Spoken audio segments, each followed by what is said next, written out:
Snow drifts across a landscape that feels both empty and watchful, its surface shifting under a pale northern light that never quite warms the ground. The wind carries a thin, metallic taste as it sweeps over frost-stiff pines and abandoned supply roads, scattering ice crystals into the air like shards of glass. Far beneath the silence, the earth holds the memory of heavy boots, scorched timber, and the distant echoes of detonation. You move through this stillness as if through a forgotten breathing space, noticing how the world seems frozen in the moment before a choice must be made. Along the ridgelines, burnt black trees stand like thin silhouettes against the sky, remnants of calculated destruction. Before you drift further into this story, take a moment to subscribe, but only if calm, whispered history is where you find your rest. And tell us where you're listening from, or which moment stays with you the longest. You're listening to Echoes of War. The snow softens everything except the truth that lingers here. Lines were drawn, alliances were broken, and a strange war unfolded in a place where darkness and daylight trade places too quickly. As you keep watching, the silence begins to shift. Footprints appear where none should be. Supply crates lie shattered beside abandoned trenches, and the smell of burnt rubber clings stubbornly to the air.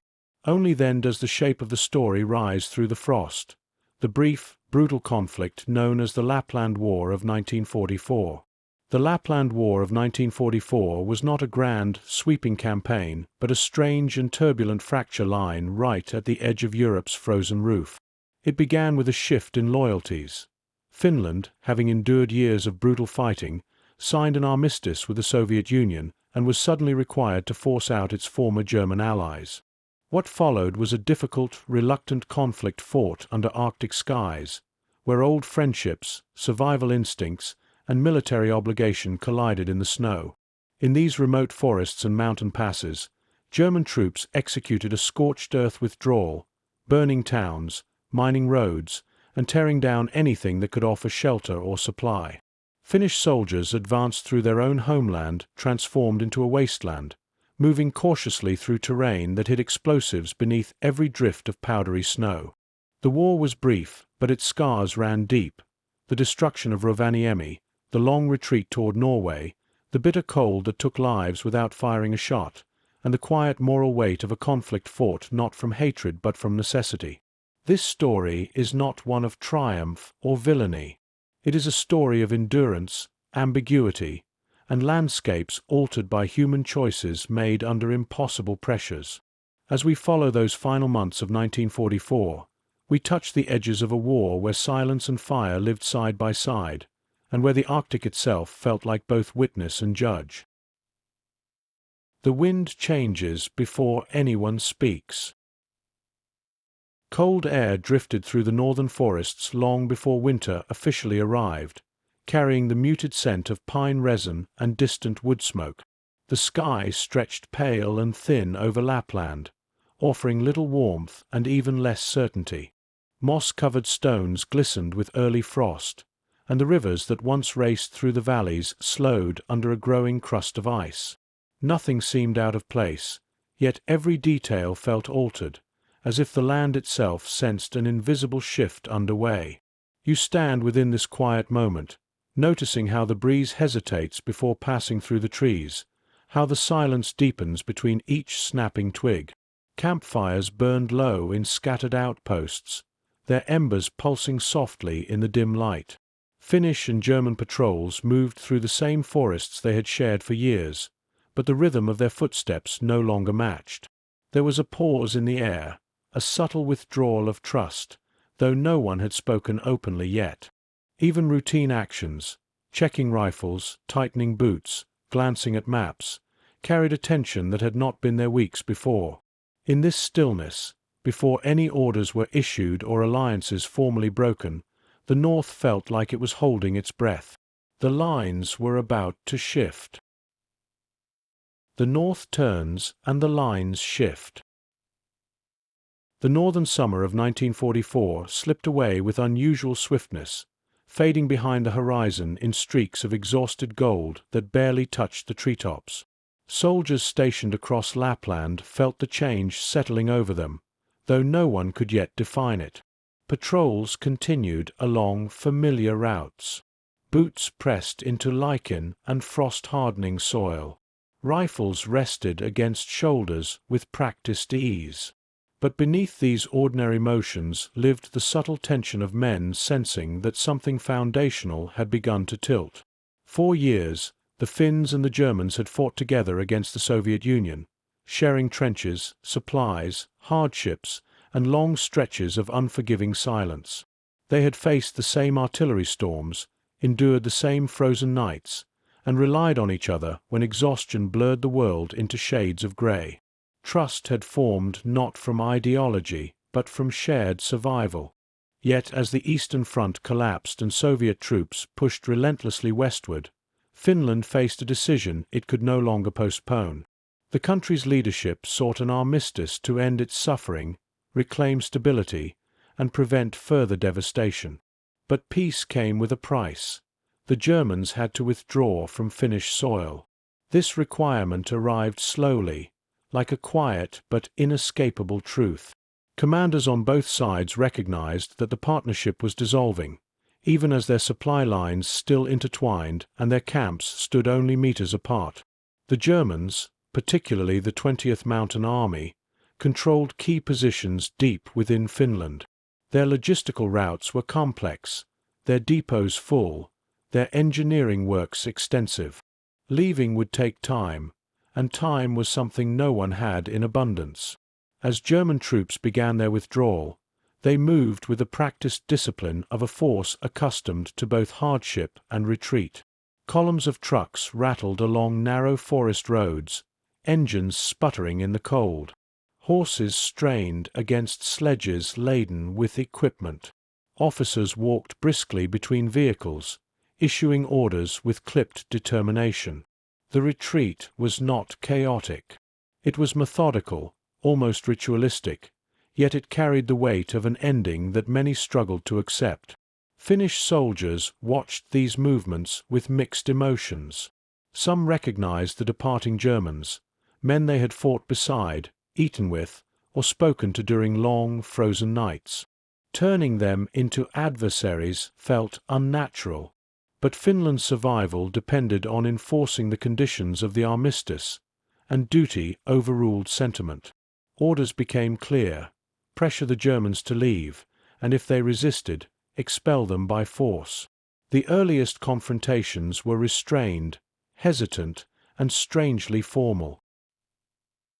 Finnish patrols shadowed German convoys from a distance, observing without engaging. On narrow mountain paths, the two forces sometimes met face to face, each insisting on the right to pass first. Voices rose, but weapons remained lowered. Both sides understood how fragile the balance was and how quickly it could collapse. The situation shifted when the Germans enacted a scorched earth strategy designed to slow any Finnish pursuit and deny the Soviets, now Finland's overseers, access to infrastructure. It began quietly. A bridge detonated at dusk, a supply hut burned to its foundation, a road mined beneath fresh snow. But soon the destruction spread like a firestorm across the region. Rovaniemi would eventually fall victim to this policy, but even before that, villages and remote settlements saw flames licking through roof beams and smoke drifting across the sky. Finnish civilians were stunned. Many had already fled from earlier fighting or returned home only recently, hoping to rebuild. Now they watched as their barns, workshops, and timber houses were destroyed not by invaders, but by the retreating army they once called allies. Families gathered what little they could carry, pushing carts through mud and frost as the smell of burning tar and pine followed them. By late September, the cold had deepened. Ice formed along river banks. Morning frost clung to the rims of metal helmets. In this tightening chill, the first true clashes erupted.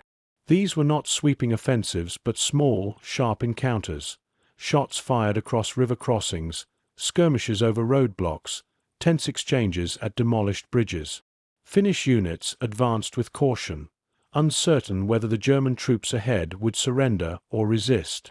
The Lapland War did not start with grand declarations. It unfolded in quiet retreats, confused confrontations, and the slow erosion of trust. It was a conflict shaped by necessity rather than hatred, by geography rather than ideology, and by the difficult reality that even allies can become adversaries when the world shifts beneath them. As the first engagements settled into place, the war took its shape in the snow and silence of the far north, a shape neither side had wanted, but both were now forced to confront. Smoke on the horizon, frost on the ground. Dawn rose thin and colourless over Lapland, spreading a pale band of light that barely touched the treetops. Frost clung to branches in delicate threads, shimmering briefly before the wind tore them away. The air smelled of ice and something sharper, burnt timber carried from miles away, drifting low across the valleys. You notice how the scent does not belong to morning, it belongs to endings. Smoke curled upward on the horizon, faint but insistent, a dark line rising through the cold like a reminder that the land was being changed with deliberate hands.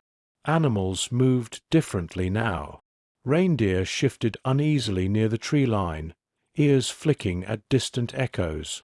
Birds rose in scattered bursts, abandoning perches as if the forest itself had whispered a warning. Even the rivers, slowed by the first grip of winter, carried flecks of ash along their surface. Nothing burned nearby, yet everything seemed touched by fire. The silence between gusts of wind grew tense, stretched thin by unseen decisions unfolding beyond the ridges. Whatever had been held back in the early days of withdrawal was beginning to break loose. In this fragile morning, the signs were clear. Destruction was no longer incidental. It had become a strategy. A new rhythm of the war was about to take hold. The scorched path northward. The destruction spreading across Lapland was not improvisation, nor the work of undisciplined retreat. It was a calculated strategy, precise, methodical, shaped by the cold logic of military necessity. The German 20th Mountain Army, responsible for holding the Arctic frontier for years, had been ordered to withdraw toward Norway. But withdrawal did not mean surrendering advantage. The landscape behind them was to become an obstacle, a barrier of ashes and splintered beams meant to slow any pursuit. For Finnish commanders, the first reports of burned villages seemed almost unbelievable. These were the homes of people who had traded with German units, who had provided shelter, firewood, labor, and steady companionship during long winters. Yet as dispatches arrived one after another, the truth took shape. Entire communities were being erased, not in anger but in adherence to a directive known as Operation Burke. If the Finns pressed north too quickly, they would find nothing left to support them. No bridges, no barns, no food stores, no shelter. The land itself would resist them. Finnish patrols advancing into the ruined zones moved cautiously, studying footprints frozen into the mud, the angles of tire tracks, the soot patterns clinging to walls. They learned to read destruction as if it were a map. A barn burned recently meant engineers had passed only hours earlier. Still warm embers meant a rearguard unit was likely just beyond the next ridge. When they found unexploded charges wired beneath bridges, they knew the Germans had moved quickly or been interrupted. Every ruin carried a message if one knew how to listen. Communication between the two former allies grew strained and brittle. Officially, they were not yet in open conflict. An uneasy truce still lingered around certain checkpoints where officers exchanged stiff nods and avoided eye contact. But beneath the surface, resentment grew like frost crystals spreading along window glass. The Finns understood that their former partners were following orders, yet orders did not dull the sight of burned cradles, collapsed barns, or the skeletal remains of workshops that had once held entire communities together. Some villages resisted quietly, attempting to negotiate small compromises with retreating German officers. Spare the mill, leave the well intact, allow the livestock to flee. Occasionally, the appeals worked. More often, they did not. The retreat continued with relentless discipline. Entire districts were emptied, structures rigged with fuel-soaked materials before ignition. The sound of controlled detonation became part of the northern autumn, echoing across valleys that had once held nothing louder than wind and the clatter of reindeer bells. On the German side, there was fatigue far deeper than the march itself. Many soldiers had spent years in the Arctic, surviving blizzards, hunger, and isolation. Now they were dismantling the same settlements where they had once shared meals or traded small gifts with Finnish families. Some carried out their tasks with detachment. Others hesitated before lighting fuses, their faces tight with something like shame. But hesitation did not stop the machinery of retreat. Orders were orders, and the retreat had to hold long enough for tens of thousands of soldiers and tons of equipment to reach the safety of Norwegian defenses. The geopolitical stakes were equally stark. The Soviets had demanded that Finland expel all German troops from its territory as part of the armistice signed in September 1944. Every burned building deepened the rift between Finland and Germany and increased Soviet pressure on the Finnish government to show decisive action. Delay was dangerous. Compliance had to be visible. The Finns could not allow the scorched earth tactics to continue unchecked without risking accusations of collaboration or weakness. The fuse leading to open combat shortened with each day. Clashes began to flare in isolated pockets along the northern roads. A Finnish patrol might encounter a German demolition team preparing to destroy a bridge that local villagers depended on. Arguments escalated. Warnings were ignored. Shots were exchanged. Neither side celebrated these encounters. For the Finns, firing on former allies carried a bitterness they had not anticipated. For the Germans, meeting resistance from those who had once shared fires and hardship felt like a quiet betrayal, though neither sentiment altered the course of events. By October, the fragile restraint that had defined the first phase of the retreat dissolved. Finnish High Command ordered more aggressive pursuit to ensure compliance with the armistice. German units responded by accelerating their demolitions and establishing obstacles along key routes. The land between them, forests, frozen marsh, winding roads, became a shifting boundary where friendship ended and obligation began. Finnish soldiers advanced with caution, scanning snowbanks for tripwires and footprints, listening for the telltale tick of delayed charges. German units moved steadily northward, destroying everything they could not carry. The civilians who remained in the region endured the heaviest burden. Many fled with little more than what they could strap onto sleds or shoulders. Some traveled by reindeer-drawn carts, others on foot, guided by memory through woods that no longer looked familiar. The landscape itself was changing too quickly. Roads became impassable. Shelter disappeared. Families moved from ruin to ruin, searching for a roof still standing or a cellar not filled with ash. Their journey mirrored the soldiers' marches, but with none of the protection or purpose that uniformed men carried. Through all of this, winter crept steadily closer. Frost thickened. Rivers stiffened. Nights stretched longer. Every burned building, every mined road, every demolished bridge weakened not only the German retreat but the Finnish ability to move safely through their own homeland. It was a conflict unfolding inside winter's waiting shadow, where the terrain itself felt as hostile as any army. In this landscape of smoke, frost, and unraveling bonds, the Lapland War began to take shape, not as a clash of ideology or vengeance, but as a war born of necessity, duty, and the cold arithmetic of survival. What had begun as a retreat was hardening into resistance. What had once been alliance was dissolving into a silence punctured only by the crack of burning timber and the distant march of boots receding into the north. Between two winters. The first thing you notice is the quiet. Not the peaceful kind, but the brittle silence that hangs when two forces have passed through the same land in opposite directions. The snow lies untouched on the upper branches of the pines, yet the ground below is a confusion of footprints, some deep and heavy, others light and hurried. It looks as if the forest itself cannot decide which direction it is supposed to remember. Cold air settles into your lungs, the kind that tastes of metal and old smoke. Somewhere in the distance, a tree cracks sharply under the weight of frost. The sound echoes a little too long, as if the forest were hollowed out inside.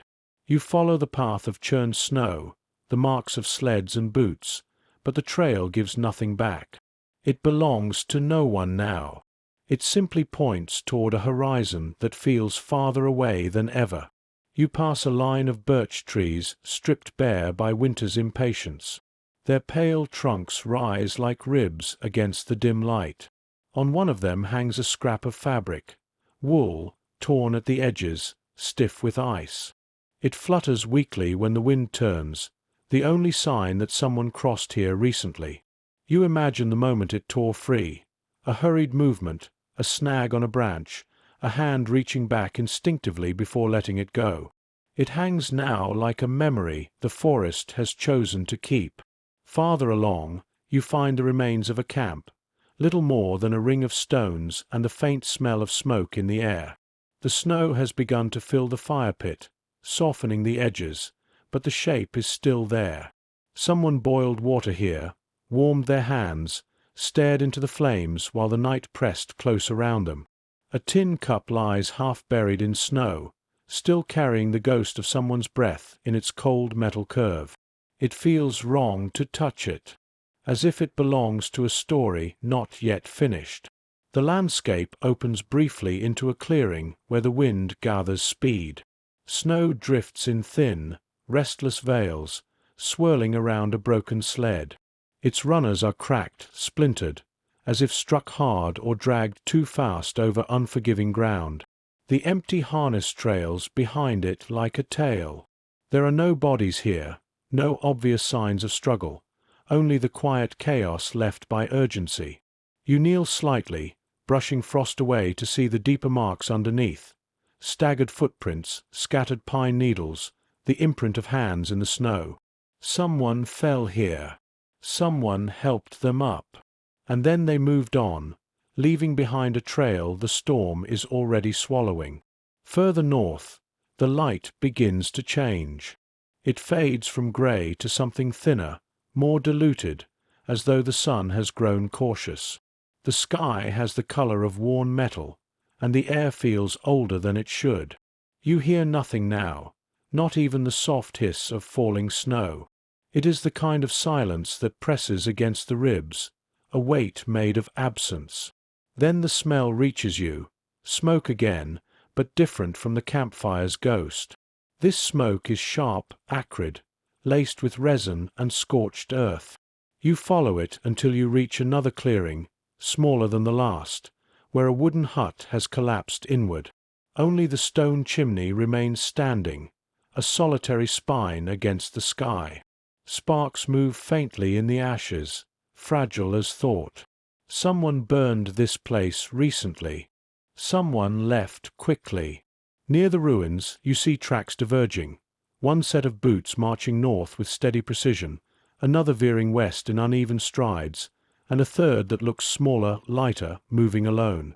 3 paths, 3 stories you will never fully know. You stand there for a moment, feeling the weight of choices you didn't witness but can almost imagine. The hesitation, the turning of a head, the decision to follow one direction over another. War fractures not just the land, but the lines along which people move. A faint sound pulls your attention, a reindeer bell, distant and lonely. You turn toward it, listening as it fades and returns with the wind. Eventually you spot the animal at the edge of a tree-line, perched on a rocky rise. It stands still, breath puffing into the air in pale clouds. There is no harness, no sled, no human figure guiding it. It watches you with quiet suspicion before stepping away, disappearing between the pines. Even the animals here seem unmoored, caught between two winters that have come too soon. As you continue northward, the snow deepens. Your steps imagine the struggle of those who came before.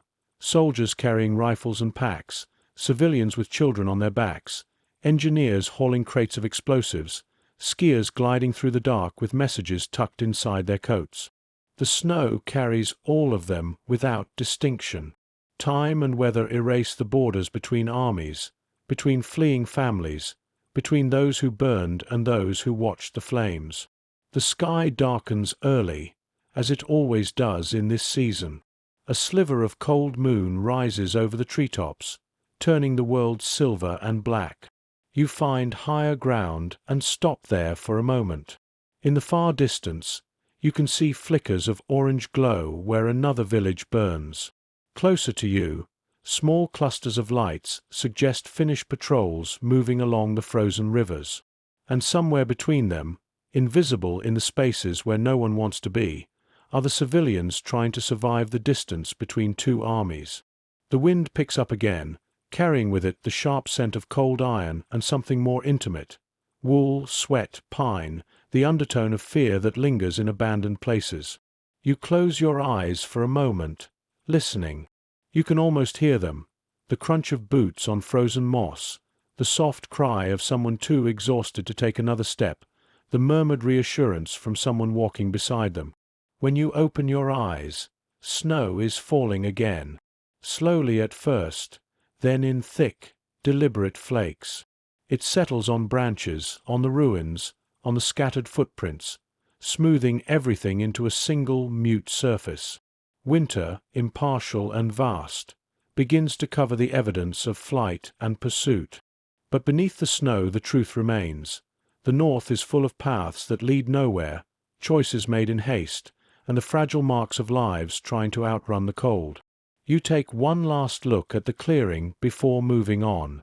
The snow continues to fall, patient and unhurried, as if it has all the time in the world to bury what the war has left behind.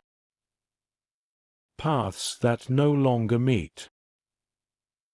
The deeper Finnish forces moved into Lapland, the more the war dissolved into a geography of broken connections. Roads that once linked villages became lines of uncertainty. Bridges that anchored communities vanished into rivers swollen with ice.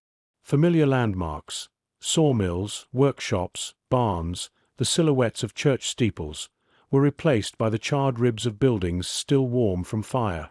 It became clear that they were no longer pursuing an army along predictable military lines. They were entering a landscape where the logic of retreat had been rewritten by destruction. For civilians, the shifting front was not a boundary but a maze. Many families attempted to flee ahead of the Germans, carrying what little they could manage: sacks of grain, blankets, kettles, family icons carved from birch or bone. But the roads they followed often transformed overnight. A bridge that had stood for decades might collapse under the weight of a single explosion. A river crossing used by their grandparents might now be mined. Detours led them into forests where the snow deepened without warning, or to clearings where the faint glow of embers signaled that they were too late to outrun the flames. Communication broke down just as quickly. Villages that had always relied on letters or messengers found themselves isolated by burned paths and dismantled telegraph lines. Rumors traveled faster than facts, that the Germans were accelerating their retreat, that the Finns were closing in from multiple directions, that Soviet observers were monitoring every movement from afar. Fear became a common language, spoken quietly around cook-fires and whispered inside barns that still stood despite the turmoil. Finnish military units advancing north understood that they were responsible not only for meeting the German withdrawal, but for protecting the civilians trapped between the two armies. This meant dividing already thin forces into smaller patrols tasked with guiding families along safer routes, clearing mines from roads, and extinguishing fires still spreading across the ruins of villages. The army's progress slowed, not because of hesitation, but because the war had become a humanitarian corridor threaded through a wilderness of ash and frost. At the same time, German units wrestled with their own burdens. The 20th Mountain Army was vast. Tens of thousands of soldiers, artillery, livestock, vehicles, workshops, and supply depots stretched across a landscape never meant to support such weight. The retreat demanded speed, yet the terrain allowed only narrow, winding roads and ski trails through the forests. To slow pursuit, engineers cut trenches into roads, felled trees across frozen marshlands, and laid mines with precision learned over years of Arctic warfare. They were not fighting the Finns directly. They were shaping the landscape into a barrier of inconvenience and danger. But the space between the two forces became more unpredictable each day. Local guides could not guarantee safe passage. Maps were outdated within hours. Smoke rising on the horizon no longer indicated whether a German unit was present or had already moved on. Villagers sometimes encountered Finnish patrols first, sometimes German, sometimes neither. The distinction between ally and adversary blurred into the simple reality that survival depended on reading the land more carefully than the armies moving through it. In several regions, the retreat fractured into overlapping layers of movement. German columns advancing north crossed paths with late-moving civilians heading west or east. Finnish patrols maneuvered through burned clearings, only to discover that another German demolition crew had passed moments earlier. At night, distant lantern lights flickered through the trees, sometimes from soldiers, sometimes from families seeking shelter, sometimes from homes catching fire long after their occupants had fled. Darkness revealed how close everyone remained to one another, even as the war pushed them apart. The constant motion strained the loyalties that still lingered from earlier years of cooperation. Some Finnish officers hesitated before engaging German rearguards, recalling shared meals or hard winters weathered side by side. Others, hardened by the destruction they witnessed, urged more decisive pursuit. Civilians were further divided. Some had grown sympathetic to German soldiers they had known for years. Others watched their homes burn without understanding how former allies could leave such devastation behind. Still, there were moments of quiet humanity threaded through the tension. A German medic sharing salve with a frostbitten Finnish child. A Finnish patrol signaling a group of German engineers to take a different route to avoid shelling from Soviet aircraft. A family sheltering in a barn while soldiers from both sides passed through the valley in the same night, neither realizing how close they had come to one another. These fragile intersections did not change the direction of the war, but they softened its sharpest angles. As November approached, the daylight shortened dramatically. The north entered a season of long shadows and colder mornings.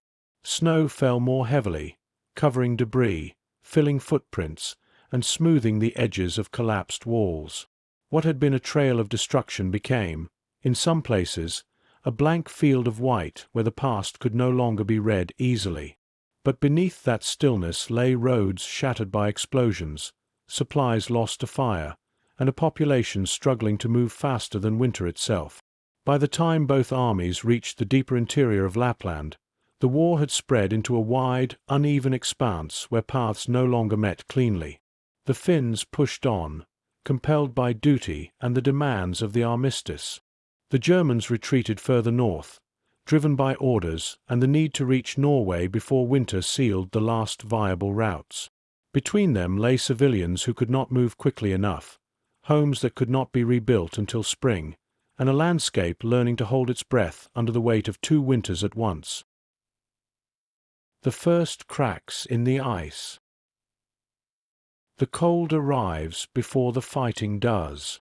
It comes softly at first, a thin crust on the puddles, a brittle sheen on pine needles, the faint sting of wind against your cheek. But with each hour it deepens, settling into the land like a quiet verdict. The days shorten. The light thins. Even the trees seem to draw closer, their branches creaking under the growing weight of frost. You walk through a valley where the snow lies in uneven drifts, shaped by winds that change without warning. The silence is sharper now, edged with expectation. Somewhere in the distance, a small group of crows lifts off from a carcass buried in snow and branches.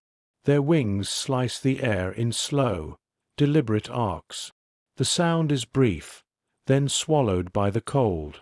Closer to the tree-line, you see the remnants of a German bivouac, scattered pine boughs, a circle of stones, the ghost of a fire pit nearly erased by drifting snow. A single mitten lies nearby, stiff with frost, its wool mottled by soot. No footsteps surround it. Whatever happened here has already been carried north by the wind or buried under fresh snowfall. You kneel slightly, studying the frozen indentation where a kettle once sat.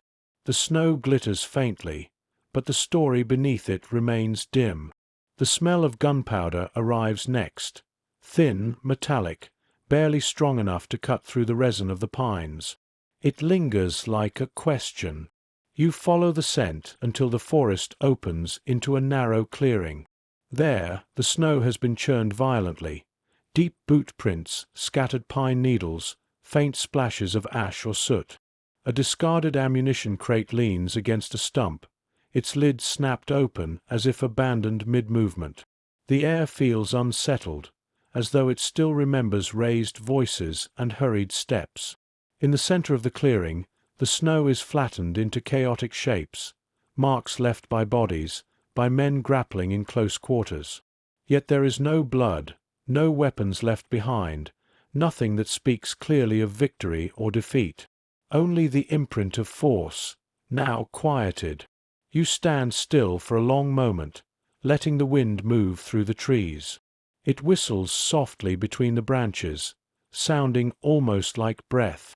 A faint trail leads out of the clearing, shallow grooves where a sled or stretcher was dragged, half covered by new snow. You follow it to the edge of a frozen stream. The surface has cracked in places, thin white fractures stretching like veins across dark ice. Above the stream, a German helmet hangs from a low branch, swaying gently. Whether it was placed there or snagged accidentally, you cannot tell. It turns slowly in the wind, catching the pale light of afternoon. Further north, you notice smoke rising in a thin, wavering column. Not the black smoke of burning villages. This is lighter, almost blue, the kind that signals a small cooking fire. You move closer until the scent of pine resin sharpens. At the base of a rocky hill, a team of Finnish soldiers crouches around a pot, steam curling from its rim. Their breaths rise in white plumes. Their eyes are tired. One of them stirs the pot with a wooden spoon, his hand trembling slightly from the cold. No one speaks for a long moment. The soldiers listen to the forest the way hunters do, alert, patient, measuring silence for disruptions. A ski rests against a nearby tree, its bindings stiff with frozen leather. Another soldier adjusts his gloves, flexing fingers made slow by the weather. When they finally notice you, they nod once, acknowledging a presence that feels neither intrusive nor unexpected. They are used to figures passing through these woods, patrols, scouts, civilians searching for safer paths. War widens the roads that normally keep lives separate. When they rise to move on, they do so quietly. Their skis whisper across the snow as they climb a low ridge. You follow at a distance. From the top, you see a wide valley stretching toward the north, its surface marked by the thin black threads of burned timbers. Another village, reduced to silhouettes. Smoke drifts from a barn whose roof has collapsed, its beams jutting into the sky like broken ribs. The snow glows amber around the edges where the fire still smoulders beneath. Even from far away, you feel the heat tugging against the cold. Two figures emerge from the smoke, civilians, wrapped in furs stiffened by frost. Their faces are pale, their movements slow. They carry nothing. Behind them, the ruins of the village crumble softly as snow gathers in the hollowed spaces where walls once stood. The Finnish soldiers pause, watching. One begins to raise a hand in greeting but stops, uncertain whether comfort or apology is the appropriate response. In war's fragile spaces, even gestures become complicated. The civilians do not approach the soldiers. They turn south instead, following a narrow footpath that leads toward thicker forest. Their steps are heavy, deliberate, the steps of people who no longer expect shelter waiting at the end of a journey. You watch them disappear into the trees, swallowed by the grey light. As the soldiers continue their patrol, you hear the first clear sign of tension emerging, distant voices, sharp and low. At first, you think it might be another Finnish unit, but the tone is different. There is a clipped precision to it, a cadence shaped by another language. You move closer and see the source, a small German rearguard unit positioned near a demolished bridge.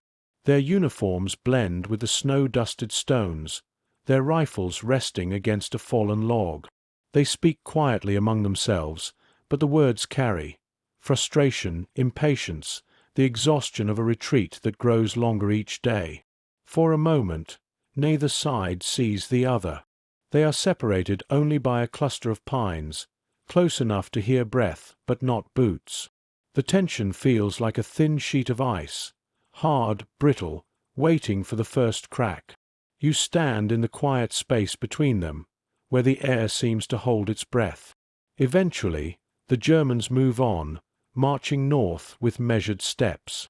The Finns wait until the sound of boots fades before crossing the ridge and inspecting the demolished bridge.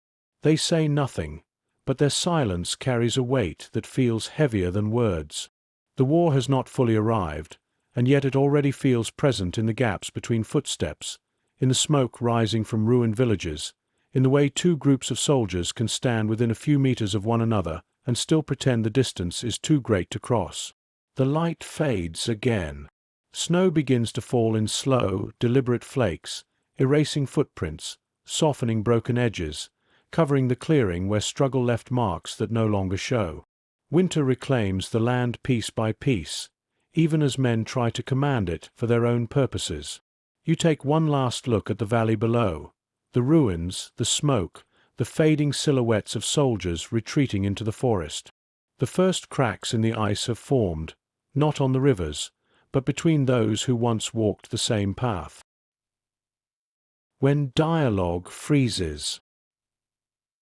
The first clashes of the Lapland War did not begin with sweeping offensives or coordinated maneuvers. They began with hesitation, moments when soldiers on opposite sides of a clearing realized that the distance between former allies had narrowed to the width of a command neither wanted to give. The retreating German units, burdened by long columns of supplies and wounded men, found themselves sharing the same frozen valleys as Finnish patrols tasked with enforcing the terms of the armistice. In this fragile overlap, dialogue became the first casualty. Finnish High Command had issued strict instructions. The Germans were to be pressured but not provoked into larger conflict. The priority was compliance, not conquest. But on the ground, the situation rarely aligned with the neat lines drawn on maps in distant headquarters. Demolition teams moved quickly, clearing bridges and burning stores to delay pursuit. Finnish patrols, arriving minutes or hours later, encountered smoldering ruins that demanded response. Every charred roof beam felt like an offense. Every severed road carried the weight of betrayal. In some cases, Finnish officers attempted negotiation. They approached German rearguards with raised hands, requesting delays in demolitions so civilians could pass or supplies could be salvaged. Sometimes they were met with weary cooperation, other times with curt refusal. The Germans, bound to a retreat schedule that allowed little improvisation, rarely had room in their orders for compromise. Each conversation began with a thin veneer of military courtesy and ended with silence thick enough to reveal what neither side wished to say aloud, that the bonds forged over years of shared hardship had become too fragile to withstand the weight of new obligations. As tensions mounted, individual encounters became unpredictable. A German patrol, misreading Finnish movement as aggression, might fire warning shots into the air. A Finnish unit, finding explosives wired beneath a bridge crucial to civilian evacuation, might attempt to arrest the engineers responsible. What followed was not chaos, but something quieter. Standoffs in the snow, rifles lowered but not relaxed, breaths steaming into the cold air as both sides attempted to decide whether the moment required restraint or force. The terrain played its own role in these decisions. Frozen rivers and narrow forest passes funneled soldiers into the same spaces whether they intended to meet or not. Visibility changed by the minute. A path that seemed safe could reveal German truck tracks only when one was too close to withdraw unnoticed. In Lapland's shifting light, armies found themselves sharing the same silent valleys, separated by little more than their own caution. Civilians often stood at the center of these delicate encounters. Families attempting to cross burned villages or abandoned supply depots sometimes became the only barrier preventing open conflict. Finnish soldiers prioritized their safety, guiding them through unstable ruins or escorting them along safer trails. German units, encountering these same families, often stepped aside, allowing passage before resuming their demolitions. In these brief exchanges, remnants of old cooperation flickered like coals beneath ash, fragile but not entirely extinguished. Yet the diplomatic landscape above these human moments grew increasingly strained. The Soviets scrutinized Finnish actions closely, expecting decisive moves to expel the Germans quickly. Any delay risked accusations of collusion. The Finnish government, aware of the precarious political balance, pushed for faster advances. Commanders in the field felt the pressure. Patrols moved farther north. Supply chains were lengthened. Confusion thickened as overlapping orders arrived with little time for clarification. On the German side, morale wavered. Many soldiers did not understand why their retreat had become a point of conflict with Finland, whose soldiers they had fought beside for years. Others harbored resentment, believing the Finns had abandoned them in the face of Soviet pressure. Officers attempted to maintain discipline, but the cold, the exhaustion, and the constant threat of Finnish pursuit sharpened tempers. The retreat became not only a logistical challenge, but a psychological one. The first sustained firefights of the Lapland War emerged from this unstable tension.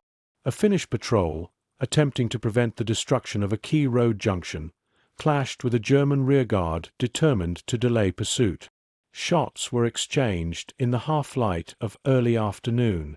The engagement was brief, neither side intent on annihilation, but it marked a turning point. Once bullets had been fired, restraint became harder to maintain. The ice, once cracked, spread fractures outward. Small battles followed, skirmishes over bridges, frozen rivers, and narrow ridges. The fighting was rarely decisive, often limited to exchanges of rifle fire or the targeted disabling of vehicles and demolition equipment. Yet each confrontation left the air heavier, as if the cold itself absorbed the weight of new hostilities. Finnish units reported increased caution among German engineers. German reports noted a sharper urgency in Finnish advances. Mutual suspicion grew until it filled the space between them more completely than snow. Winter accelerated the conflict's pace. Temperatures dropped. Days compressed. Night patrols became longer, more dangerous. Fires, once slow to spread across damp autumn wood, now consumed frozen timber with unnerving speed. Smoke rose from the valleys like breath from the land itself. And beneath this smoke, armies moved in patterns that resembled not two opposing fronts, but two migrations forced into parallel lines by the demands of survival. By early November, the line between hesitation and hostility had disappeared. Open conflict had arrived, not with a single defining battle, but with a chain of moments in which restraint froze harder and faster than the rivers beneath the soldiers' boots. The Lapland War had begun in earnest, quietly, inevitably, shaped by cold, by pressure, and by the fragile space where dialogue once lived. Where the night becomes a road. Night arrives early now. Too early. It spreads across the landscape like ink poured slowly over a sheet of frost, filling every hollow and valley. The forest changes with it. Branches stiffen. Shadows lengthen. The world shrinks until the only things that seem real are your breath, your footsteps, and the faint crunch of snow settling under its own weight. In Lapland's deep winter, darkness is not the absence of light. It is a terrain of its own. You follow a narrow path that winds between leaning pines. The snow here is thicker, sculpted by winds that sweep down from the Arctic plateau. Each step sinks slightly, leaving a soft impression that the next gust will erase. The cold carries a faint taste of iron, like a warning you can swallow but not ignore. Nothing moves at first, and the silence feels patient, almost expectant.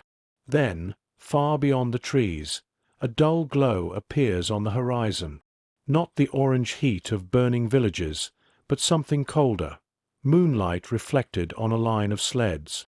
As you draw closer, the shapes come into focus. German supply teams moving with deliberate slowness, their silhouettes long and fragile against the snow. Men lean into their work, shoulders hunched, boots dragging in the drifts.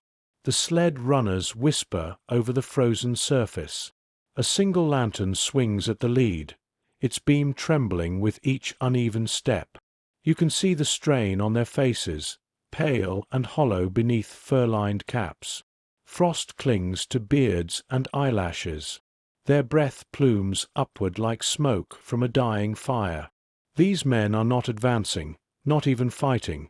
They are simply trying to keep moving, to reach the next camp before exhaustion seals the night around them. One stumbles. Two others catch him before he falls, steadying him with brief murmured words. The lantern tilts, spilling a slice of gold across the snow, then rights itself again. The column presses on, leaving behind only a thin trail that the wind begins to swallow. You stand in their wake, watching the darkness deepen. The cold tightens around your fingers. Somewhere behind you, the faint scrape of skis breaks the stillness. You turn, and shadows emerge between the trees. Finnish patrols moving like part of the forest itself. Their white camouflage blends into the snow, their rifles held low, almost gentle. They glide forward with the quiet confidence of men who know the land well enough to trust its silence. Their breath is steady, their movements precise. They pause near where the Germans passed moments earlier, studying the ground with practiced eyes. A slight indentation in the snow, a snapped twig, the faint smell of sweat and lamp oil mingled with the cold. Nothing escapes them. They exchange low whispers, decisions made without urgency, shaped by rhythm rather than fear.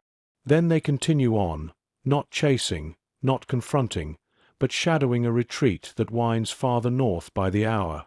Ahead, the wind shifts, and you catch a whiff of smoke, thin, sharp, tinged with pine. You descend a shallow slope and find another clearing. A house once stood here. Now only blackened logs remain, half buried beneath fresh snow. The fire that consumed it must have burned hotter than a winter blaze should, leaving the timbers cracked open like bones. A kettle lies nearby, warped and frozen, its surface reflecting a fractured version of the sky. A small wooden toy rests beside the ruins, a carved reindeer with one broken leg. Its surface is smooth, shaped by hands that held it often. Snow gathers in the hollow where its eye should be. You imagine the child who once dragged it across wooden floors, unaware of how quickly those floors would turn to ash. The wind nudges the toy slightly, and it tilts, its broken leg sinking deeper into the snow. Farther on, you hear the rhythmic thud of metal striking metal. The sound is faint but distinct, like two bells arguing. When you reach its source, you find a group of German engineers working beneath the skeletal remains of a wooden bridge. They swing hammers with controlled force, chipping away at ice buildup so they can access the charges placed earlier along the supports. Their movements are efficient but slow. Fatigue dulls even discipline. One of them pauses, letting the hammer rest against his boot. He wipes frost from his brow with a gloved hand, his breath rising in thick clouds. His gaze drifts across the frozen river, as if weighing the distance they still must cover before dawn. Another soldier adjusts the fuses, his fingers trembling not with fear but with cold. A lantern near their feet casts a weak pool of light, illuminating the frost that clings to their boots like dust. They do not notice the Finnish patrol watching from the tree-line. The patrol stays hidden, silent as the snow itself, waiting for the right moment, perhaps to intercept, perhaps to withdraw, perhaps simply to observe. Information is a currency here, traded quietly and spent carefully.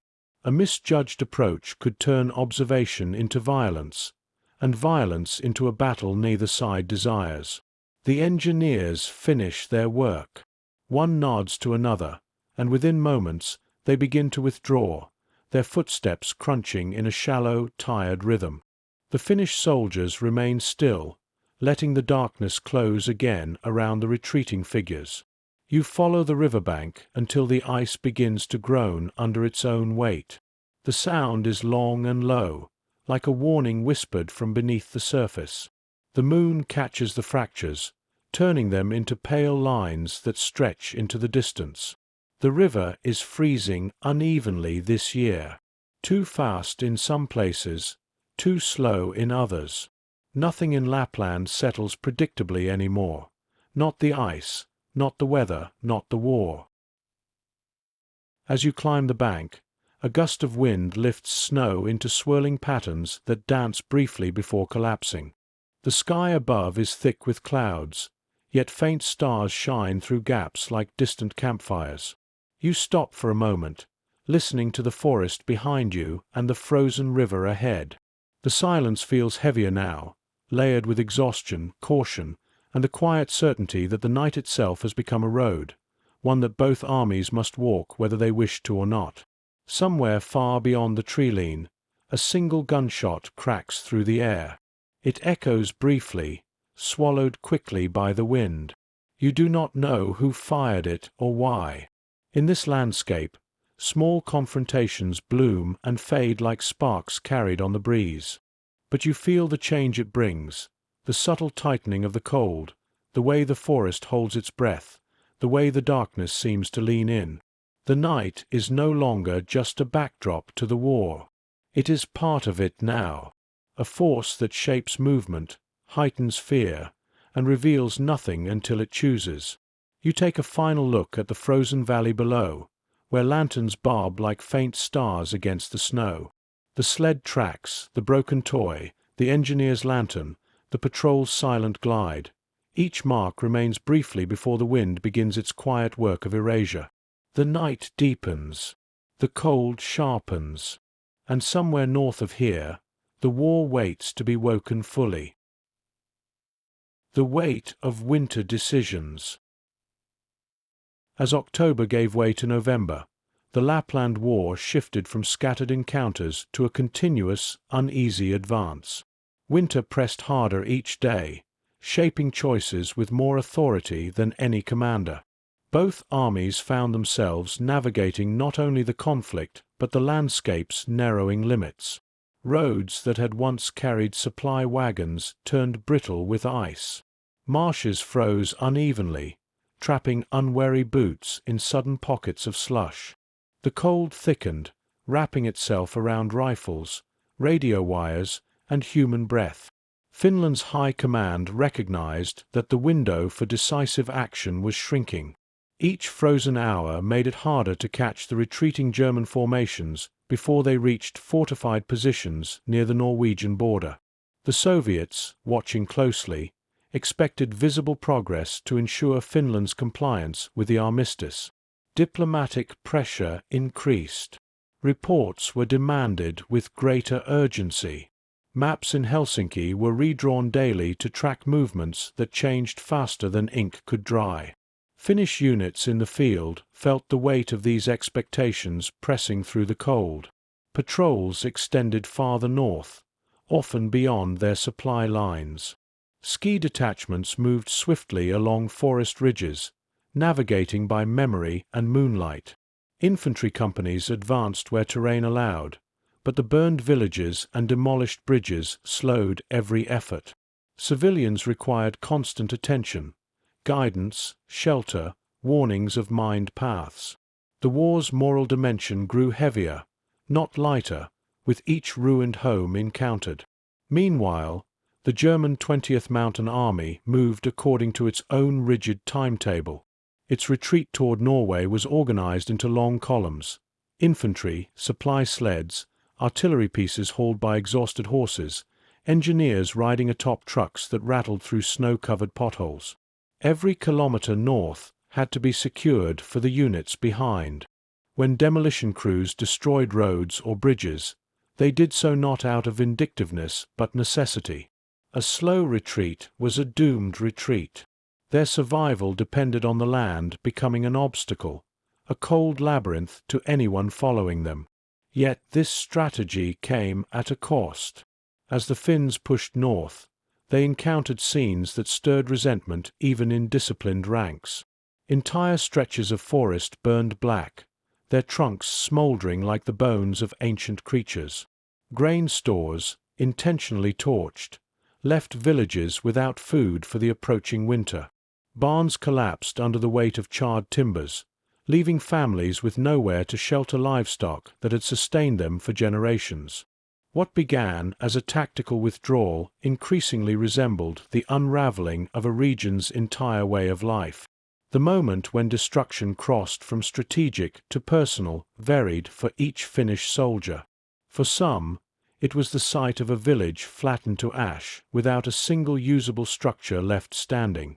For others, it was the quiet of a barn holding only the melted remains of lantern brackets, or the faces of evacuees, their eyes hollowed by the cold and by something deeper, a grief shaped not by battle but by erasure.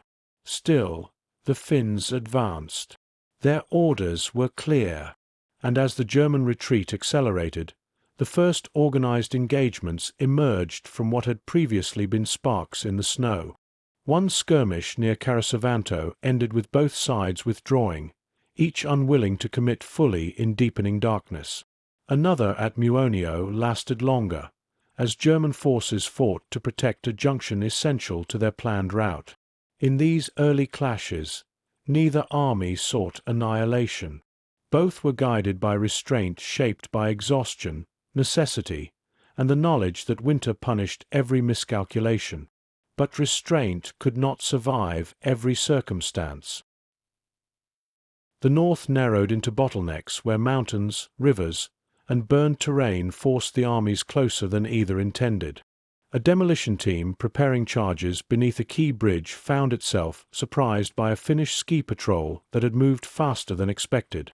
A firefight erupted, brief but intense enough to leave both sides shaken by how quickly caution could dissolve into violence. German engineers retreated north, completing the demolition hours later. Finnish units pressed on, but the confrontation hardened something in the air, a recognition that the war was now fully awake. The environment shaped every subsequent decision. German officers worried not only about Finnish pursuit, but about Soviet air patrols that occasionally strafed retreating columns, forcing them to scatter into the forests. Finnish commanders feared that advancing too quickly would leave their own troops stranded without shelter or supplies. Units on both sides rationed firewood and food with growing stinginess. Frostbite spread quietly, numbing fingers and thoughts alike. In this frozen theater, the line between tactical decision and survival blurred. A commander choosing whether to press a night attack weighed not just terrain and manpower, but the temperature in the coming hours. The difference between -20°C and -30°C could turn a skirmish into disaster. Both armies learned that winter did not negotiate, it simply enforced. A single misjudged march could leave men too cold to fight, too cold to retreat, too cold to remember why they were there. Despite the constant tension, moments of mutual recognition persisted. A Finnish patrol once found a German message carved into a piece of birch, warning that a nearby building was mined. Another group of Germans left a crate of medical salve in an abandoned hut, perhaps forgetting it, perhaps not. These gestures did nothing to slow the course of the war, but they softened its edges, brief reminders that the conflict was born not from hatred but from necessity and circumstance.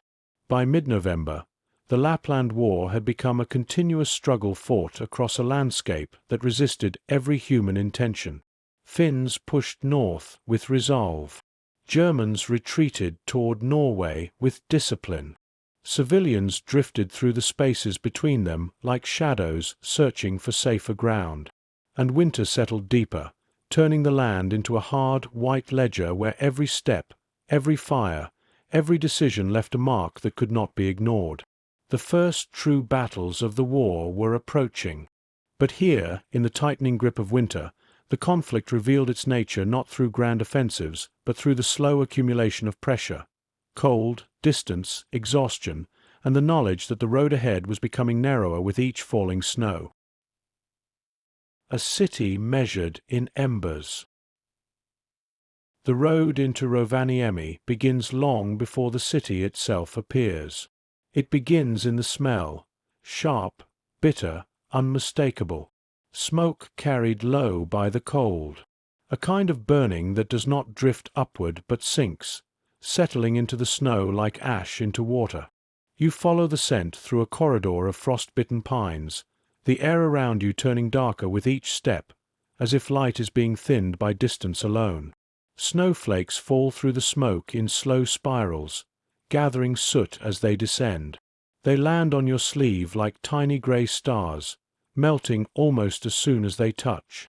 The sky above is the color of slate, its edges blurred by rising haze. Even the silence is different here, heavier, as though each breath carries the weight of something recently broken. The first structure you see is not a house, but a shadow of one. A roofline without a roof. A chimney standing alone, its bricks split by heat. The wooden walls around it have folded inward, their blackened beams pointing like fingers toward the ashes below. Snow clings to the wreckage unevenly, forming white patches across charred surfaces, an uneasy truce between fire and winter. You step closer, and a faint smell of resin rises through the cold, a lingering memory of the wood that once held this place together. Further along the road, a single boot lies half buried in snow. No prints lead to it or away from it. It sits in the middle of the path, as if someone stepped out of it and vanished. Beside it is a tin spoon, slightly bent, still reflecting a faint orange glow from somewhere deeper in the haze. Objects that once meant nothing now feel like clues, quiet testimonies to the lives that passed through this place hours or days before. As you move north, the devastation grows denser. Houses reduced to skeletal frames. Barns collapsed into smouldering heaps.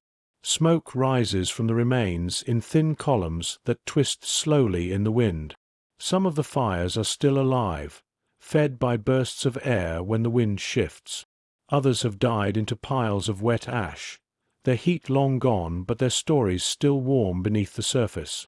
You reach a bridge whose planks have been ripped up and scattered along the bank. Only the supporting beams remain, jutting from the frozen river like broken ribs. The ice around them is stained grey from soot. You can imagine the engineers who worked here, hands numbed by cold, faces lit by the dull glow of lanterns as they removed each plank with mechanical precision. Retreat leaves no time for sentiment. Every board is a delay, every delay a shield. They dismantled the bridge to slow pursuit, but in doing so, they severed more than a road. They cut a line that once connected lives across the river. The forest opens suddenly, and Rovaniemi appears. If appears is the right word for something half hidden by smoke. The outlines of buildings rise like black silhouettes against the dim sky. Flickers of orange dance behind the ruins, casting a tremor of light across the drifting snow. You stand at the edge of the city, listening. At first, you hear nothing. Then faintly, very faintly, a single sound breaks through, the crack of timber giving way, collapsing under the weight of flame and frost. You step forward. The snow here is different, mixed with ash until it becomes something fragile and grey, like paper beginning to burn. Your boots leave dark impressions with each step, as though the ground itself has become a ledger keeping track of who remains. To your right, a telephone pole leans at an angle, its wires sagging in loose arcs that sway in the cold wind. Bits of insulation hang from them like tattered ribbons. As you walk deeper into the ruins, the heat grows stronger, not enough to warm you, but enough to unsettle the cold. The air pulses with it, waves rising from collapsed doorways, from window frames glowing faintly from within. Occasionally, something shifts inside the rubble, a falling beam, a fragment of wall crumbling into glowing embers. The fire moves in slow, deliberate breaths, consuming what remains with the patience of winter itself. You pause beside the skeleton of a workshop. Tools lie scattered on the ground, their metal warped by heat. A hammer, a saw, a set of nails fused together in a single lump. These objects once built homes, repaired sleds, carved cradles. Now they rest in silence, transformed by forces indifferent to the hands that once held them.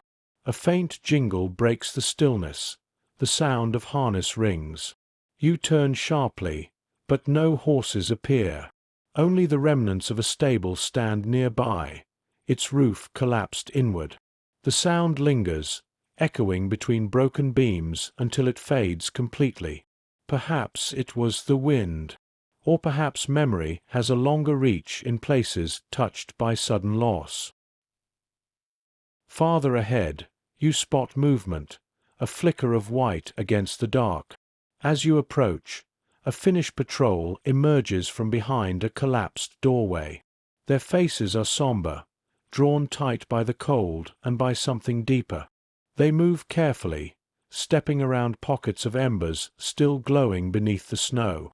One soldier crouches to inspect a set of tracks, narrow, uneven, leading away from a burned storehouse. The tracks are fresh. Someone fled this place recently. Maybe civilians. Maybe German soldiers. Maybe both. A second soldier lifts a charred ledger book from the ruins, its pages fused together. He holds it gently, as if something fragile might still be inside. But when he opens it, the pages crumble into black dust that swirls briefly before disappearing into the winter air.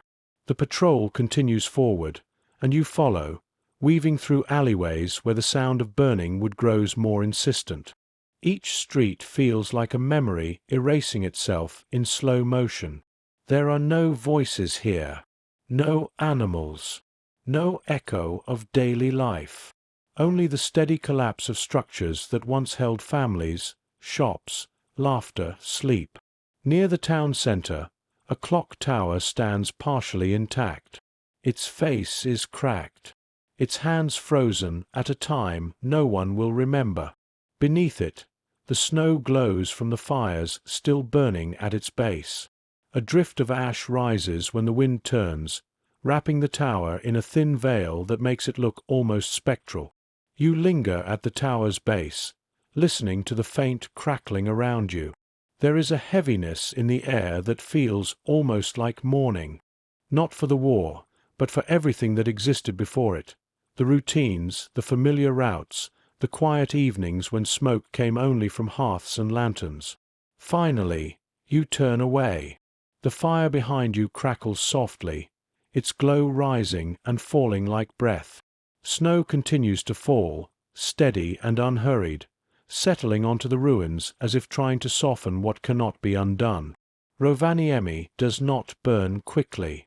It burns the way winter moves, slowly, thoroughly, without haste, leaving behind a silence that echoes long after the flames begin to fade. The fire that redrew the map. The destruction of Rovaniemi marked a turning point in the Lapland War, not because it was unexpected, but because it revealed the scale of what retreat had become. Until then, the scorched earth policy showed itself in fragments.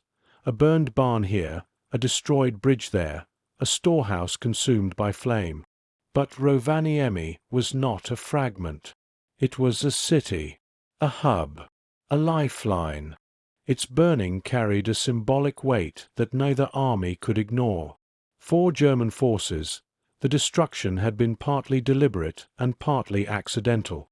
Explosives intended for depots ignited with greater intensity than planned.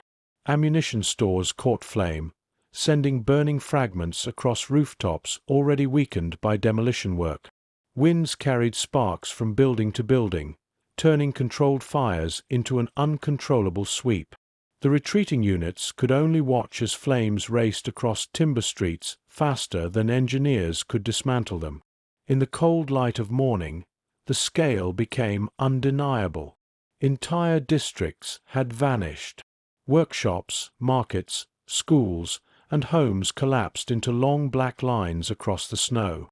What remained no longer resembled a city, but a charcoal drawing of one, lines without depth, shapes without life.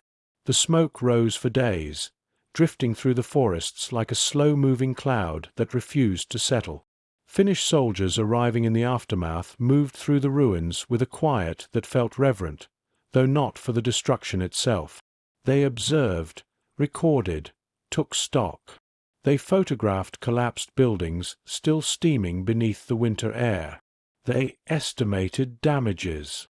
They searched for civilians who might be hiding in cellars or behind stone walls left standing. Many found nothing but silence, the kind that hangs over a place where the familiar has been scraped away in a single night. Yet the destruction of Rovaniemi carried implications far beyond its charred border. Politically, Finland's leaders felt renewed pressure from the Soviets. The pace of the German retreat had been slower than demanded, and the scale of the destruction suggested a retreat not simply slow but resistant. Moscow questioned whether Finland was doing enough. Diplomatic messages arrived edged with impatience. The Finnish government, caught between necessity and exhaustion, urged its generals to press harder, to show unmistakable progress in the north. Strategically, the German High Command recognized that the burning of Rovaniemi would stiffen Finnish resolve. They doubled efforts to move troops and supplies toward Norway, knowing the Finns would be less willing to tolerate delays. Columns lengthened. Marches grew faster. Demolition crews intensified their work, destroying every road and bridge that could conceivably slow their retreat. Camps were abandoned more quickly, fires extinguished less carefully, defensive positions held only as long as absolutely necessary. On the ground, soldiers bore the consequences of decisions made far above them. German troops felt the weight of exhaustion more acutely, their movements dictated by an unforgiving schedule and the encroaching winter. Finnish soldiers felt the rising burden of pursuit, their tasks shifting from observation to engagement, from shadowing to pressure. Civilians, caught between armies, saw the spaces they once called home reduced to landmarks of ash and memory. For many Finns, Rovaniemi became a symbol of loss, not just of buildings or possessions, but of a shared era. For years, German forces had been present in the region not as conquerors but as allies. They had marched roads lined with Finnish flags, shared firewood and shelter in winter storms, and fought alongside Finnish troops in battles far from home. To see the traces of that cooperation burn in a single night felt like the closing of a door that could never reopen. The warmth of alliance dissolved into the cold clarity of obligation. The Finns who walked through Rovaniemi after its destruction did so with a new sense of purpose. They understood now that the retreat could not be slowed, not negotiated, not softened by memories of shared hardship. The war had redefined those memories. Whatever had existed between the two armies had joined the smoke rising into the grey northern sky, present, but untouchable. Yet amid the ruins, moments of humanity persisted. Finnish patrols found abandoned sled dogs shivering beside collapsed homes. They fed them, offering warmth in a place stripped of comfort. German soldiers, passing through the outskirts during the final hours of retreat, left markings on trees indicating safe paths for civilians navigating burned streets. A handful of residents emerged cautiously from cellars and lean-tos to share brief conversations with passing Finns. Updates, warnings, stories spoken in voices that trembled with cold and grief. But these small gestures could not alter the larger course. Rovaniemi's destruction accelerated everything. The Finnish pursuit intensified. The German retreat tightened into a long, disciplined line stretching toward the Norwegian border. Civilians fled in greater numbers, moving through landscapes whose familiar contours were now shadowed by the threat of flame or frost. The war shifted northward with renewed force. The forests thinned. The mountains approached. The scale of the land expanded even as daylight diminished. Snow deepened, hiding both danger and refuge in equal measure. Columns moved like pale ghosts across white valleys, leaving behind trails that wind and memory would soon erase. Rovaniemi burned, and the north braced for what would follow. A pursuit carried through darkness, wind, and silence, where two armies moved not merely against each other but against winter itself. The city's embers did not simply fade. They traveled, reflected in every decision that followed, illuminating the path into the final, frozen chapters of the Lapland War. The long march into white. The north opens slowly, as if reluctant to reveal itself. At first it is just more forest, pines leaning beneath the weight of snowfall, branches creaking in the wind. But as you travel farther, the trees begin to thin. The hills grow broader. The sky stretches wider, pale and unhurried. And then, almost without warning, the land becomes enormous. Snowfields unfold toward the horizon, broken only by the dark lines of frozen rivers and the low silhouettes of mountains rising like sleeping animals. This is a different kind of winter. Not the claustrophobic cold of burning towns, nor the brittle forests where soldiers watch each other through the trees. This winter has space. Too much space. It feels as though the land is exhaling, pushing everything farther apart. You move in the wake of Finnish ski troops advancing northward, a line of pale shapes gliding across snow so silent it seems to swallow sound. Their breath rises in muted clouds. Their rifles rest gently across their backs, dark against white. No one speaks. Speech feels too fragile here, too small for a landscape that has stretched itself into an expanse without edges. Ahead of the soldiers, the wind moves loose flakes in long ribbons across the surface, carving patterns that change with each moment. If footsteps had passed here an hour ago, the snow has hidden them already. The land does not keep secrets. It erases them. But the Finns read other signs. A faint indentation where sled runners passed. A thread of smoke on the horizon. The distant echo of metal striking metal. Maybe a German unit repairing a vehicle. Maybe the sound of a pot being set on a fire. Even silence has texture here, and they know how to listen to it. One of them raises a hand. The column halts. You see what he sees. A set of tracks leading toward a rocky outcrop, barely visible under wind-blown snow. The prints are too deep to be civilians. They carry weight, gear, rifles, exhaustion. The Finns study them briefly before moving on, not altering speed, not adjusting formation. They don't need to. They've been doing this for weeks now, following a retreat that never stops, never slows, leaving only faint threads of evidence that winter tries relentlessly to erase. The sun hangs low, even at midday, casting long shadows that stretch across the snow like dark rivers. The soldiers' silhouettes glide over them, lengthening and compressing as the terrain shifts. You follow the shadows as they slip across frozen marshes and weave through narrow passes where wind sharpens into a blade. By afternoon, clouds gather, heavy and grey, pressing downward like a weight on the sky. The light dims further. Snow begins to fall, soft at first, flakes drifting lazily. Then faster, thicker. Visibility shrinks. The world becomes a muted blur of white and movement. The soldiers adjust seamlessly, forming tighter lines, checking the ropes that connect them to prevent separation. They keep gliding forward, trusting muscle memory and the faint shapes of the land. You follow, feeling the cold seep into your gloves, your feet, your thoughts. Every breath tastes of iron and pine. The snow muffles everything. Footsteps, wind, fear. Only the sound of skis cutting through fresh powder remains, steady and rhythmic, as comforting as a heartbeat. Hours pass. The snowfall eases. The world sharpens again. Ahead lies a frozen lake, wide, flat, gleaming faintly in the dimming light. The surface has a blue tint, almost luminous beneath its layer of snow. The Finns pause at the edge, scanning for signs of movement. Lakes can betray even the careful. Ice cracks without warning. Snow hides weaknesses, and sound carries farther across open water than across forest. The patrol crosses carefully, spreading out to distribute weight.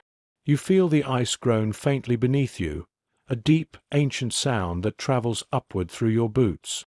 The lake stretches farther than you expected, hundreds of meters, perhaps more. Halfway across, the wind shifts again, revealing faint scratches in the snow. Not footprints, not sled marks. Something dragged. A crate, ammunition, an improvised stretcher. The Finns study it, nodding slightly. The retreating German units are tired. Slower. Their formations have stretched thin across too much land. The snowfall erased most clues, but this deep scratch line, this remains. When the patrol reaches the far bank, the land narrows into a valley framed by low cliffs. Bare stone juts through the snow like the spine of something ancient. Beyond it, smoke rises from a distant ridge. Just a thread, almost invisible. But smoke is never accidental here. You climb the ridge with the soldiers. As you near the summit, you hear something faint, voices carried by wind. Not shouts, not orders. Conversation. Low, tired, almost fragile. German soldiers resting near a cluster of boulders, their shapes half hidden by pine branches bending under snow. They sit close to a small fire, its orange glow flickering against the stone. One rubs his hands together, trying to coax warmth back into stiff fingers. Another leans against a rock, his eyes half closed. Their rifles rest nearby, within reach but not in hand. They do not look like men preparing to fight. They look like men trying to stay awake in a world that demands too much. The Finnish patrol watches from the ridge. No one moves. No order is given. The Germans seem unaware of the eyes upon them. For a moment, time softens. Retreat and pursuit blur. Exhaustion becomes a language both armies understand. Then the wind shifts again, carrying a sound from farther north, a distant explosion, muted by snow but unmistakable. The Germans stir. One of them stands, scanning the valley. Another kicks snow over the fire, extinguishing the glow. In seconds, they gather their rifles and begin moving northward again, silhouettes fading into the deepening dusk. The Finns remain still until the last figure disappears behind a ridge. Only then do they continue. No confrontation. No sound. Just the quiet acknowledgement that the chase will continue tomorrow, and the day after, and the day after that. Night deepens. Stars appear faintly, blinking through thin clouds. You stop on a rise overlooking the valley. The trail ahead stretches into pale emptiness, illuminated by the soft reflection of moonlight on snow. Behind you lies Rovaniemi's ash. Ahead lies the borderland where mountains rise like frozen sentinels. The pursuit feels endless, but necessary, not because of vengeance, not because of ideology, but because the war demands movement, and winter demands respect, and the land demands endurance. The soldiers tighten scarves around their faces. They step forward again. Their shadows stretch long across the snow, merging briefly with the darkness before separating once more. The chase continues, not loud, not triumphant, but steady, quiet as breath, relentless as winter. A war that narrows. The further north the war moved, the narrower its world became. On maps in Helsinki and in German headquarters, the front still appeared as broad strokes, arrows and shaded regions sweeping toward the Norwegian border. But on the ground, those broad lines collapsed into a handful of roads, passes, and valleys where everything converged: armies, civilians, weather, and time. The German 20th Mountain Army had one overriding objective now: to reach the defensive zone in northern Norway with enough men, equipment, and supplies left to be of use. The routes were limited. Geography allowed only a few viable corridors through the mountains and across the high plateaus. Each road, each frozen river crossing, each narrow pass became vital. Losing one could choke the entire retreat. To protect these corridors, German units dug in briefly along key ridges and road junctions. Forming temporary defensive positions meant not to hold indefinitely, but to buy time. The pattern repeated itself again and again. Destroy a bridge, mine the approaches, hold a line long enough for columns to move past, then fall back toward the next defensible point. It was a retreat designed with the precision of a clock, each second purchased with distance and demolition. Finnish forces understood this rhythm, though they did not always have the means to break it. Their orders were clear: push the Germans out of Finland as rapidly as possible without becoming trapped in overextended positions. Soviet observers expected results. The world beyond the Arctic watched more closely than the frozen silence suggested. Yet the Finns had to advance through the same snow, cross the same demolished bridges, and navigate the same narrow valleys. The further they pursued, the thinner their supply lines became, stretched like thread across a widening white expanse. In practice, this meant that the war unfolded as a series of compressions. Long stretches of quiet movement were punctuated by sudden contact, skirmishes over crossroads, exchanges of fire across frozen riverbeds, ambushes along forest roads where snowbanks rose higher than a man's head. These engagements were rarely large in scale, but each one carried outsized significance. A stalled column could mean days of delay. A destroyed vehicle might block an entire route. A misjudged clash could cost more men than either side could spare. By late autumn, German units were moving under a constant sense of being followed. Patrols reported Finnish ski detachments glimpsed at the edges of forests, their white uniforms melting into the snow. Supply officers noted that civilians were disappearing from villages before the Germans arrived, guided away by Finnish forces operating ahead of the main columns. The land itself seemed to be withdrawing from the retreat, closing doors one by one. For the Finns, the pursuit was not a straightforward advance, but a sequence of calculations. How far could they move in a day without risking exhaustion or frostbite? How much ammunition could be spared for skirmishes without compromising future engagements? Where would shelter be possible if the temperature dropped suddenly, as it often did, into depths that turned exposed skin to ice in minutes? These questions did not always have answers. Yet the march continued. As both armies approached the region around Kilpisjärvi, the landscape tightened further. The mountains grew steeper. Valleys narrowed into corridors carved between rock and frozen water. The number of passable routes shrank again. German staff officers marked these bottlenecks on their maps with growing concern.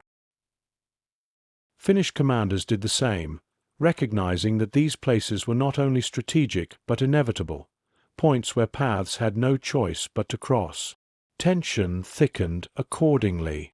German units strengthened rearguards, leaving behind small but determined detachments to hold key positions while the bulk of the army moved on.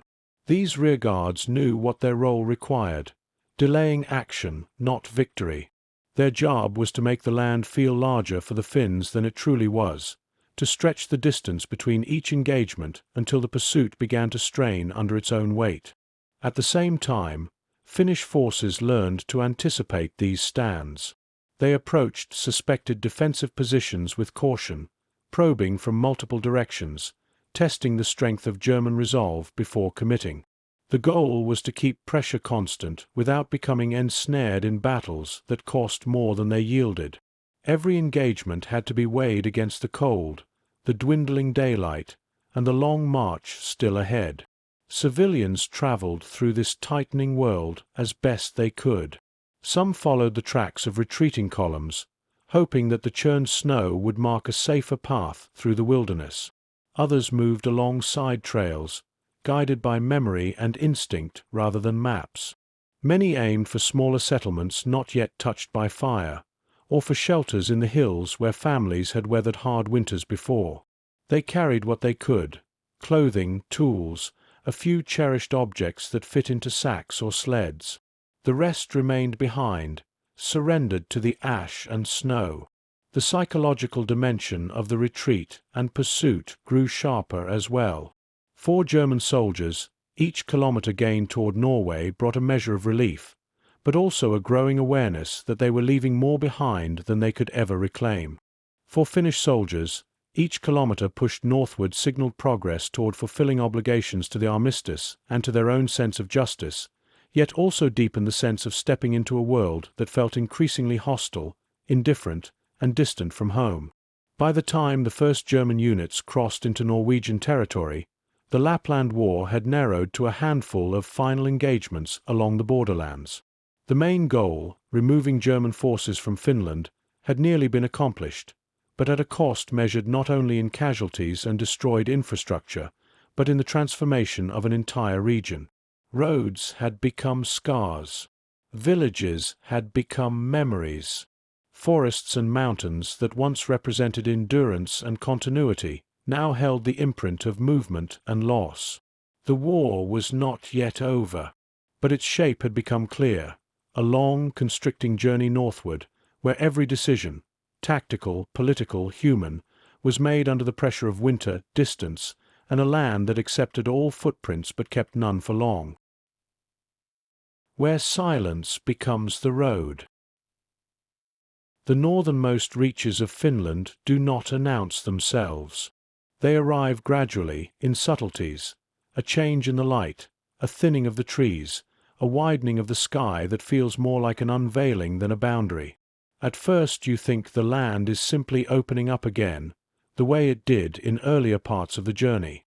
But this is different. This is openness with weight, a vastness that presses inward.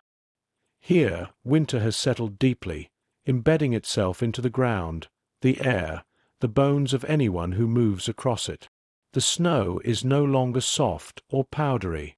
It has hardened into layers that crunch underfoot, each step sounding like glass breaking a little. The wind does not gust. It flows, long and continuous, brushing across the land like fingers tracing an old scar. Even sound behaves differently, carried away quickly, as if the land wants no echoes. The German retreat has thinned. Where once columns moved along the roads in long, orderly stretches, now you see smaller groups. A handful of soldiers pulling sleds loaded with ammunition, a field kitchen rattling behind a coughing truck, a pair of dispatch riders guiding their motorcycles along tracks half covered by drifting snow. There is no longer the illusion of coherence. This is an army stretched beyond its measure, held together by habit, necessity, and the faint promise of reaching Norway. Some soldiers walk with heads bowed, scarves frozen stiff around their faces. Others move slowly, glancing repeatedly at the horizon, as if expecting the world to change at any moment. Their breath hangs in the air like smoke. Their coats are rimed with frost, shoulders powdered white. Boots creak with each step, leather stiffened by cold until it seems ready to crack. The Finnish pursuit moves in parallel, sometimes close enough to sense, sometimes so distant it becomes almost ghostly. Ski troops glide along ridgelines, watch from forest edges, or track faint impressions left behind by German units. They know better now than to rush. The land punishes haste. Patience has become the strategy, a slow tightening of the arc, a gathering of distance rather than velocity. Civilians passing through this region walk differently too. Their steps are light, deliberate. Families move in small clusters, often silent, carrying whatever they could salvage from burned homes or abandoned villages. Reindeer pull sleds loaded with blankets and small chests. Children, wrapped in layers of wool, are guided gently by hand or strapped to sleds with pelts. Adults speak only when necessary. Words freeze quickly here. You hear stories in murmured fragments. A man searching for relatives in a settlement farther north. A woman who walked across 2 frozen rivers to reach a cave where her family had taken shelter. A group of Sami herders who redirected entire reindeer herds away from advancing soldiers, protecting what remained of their livelihood. These stories drift in and out of the cold like fragile threads, catching the light briefly before fading into the larger silence. The landscape shifts again as you move deeper into the tundra. Tree lines dissolve. Hills flatten. The sky grows wider still. It is difficult to tell where the horizon begins. There are no landmarks, only suggestions, shadows, curves, changes in the color of the snow. Everything looks both close and impossibly far. German soldiers trudge through this expanse with a kind of weary caution. Some pull hand sleds loaded with spare fuel, crates, or wounded comrades wrapped in blankets. The sled runners scrape against patches of exposed ice, leaving lines that glitter faintly before the wind fills them. Others guide horses whose breath freezes on muzzles and harness rings. A few ride in open trucks, engines laboring, each cough from the machinery sounding like a warning. They rest rarely. When they stop, it is only to tighten straps, adjust skis, or reset broken bindings. They do not build fires unless absolutely necessary. Smoke reveals too much.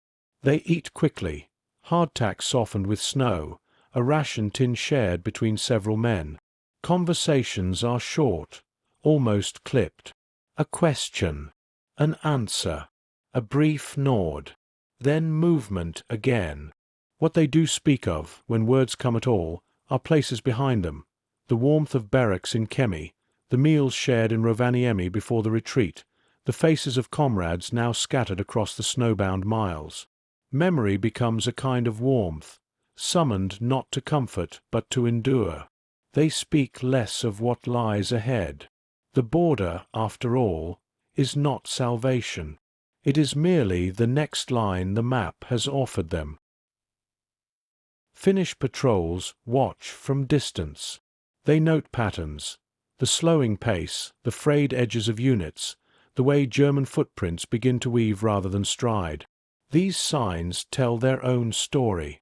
Winter is claiming strength from both armies, but retreat wears faster than pursuit. The Finns conserve energy, using the terrain as their ally. They rest when the wind sharpens. They listen for movements in the snow.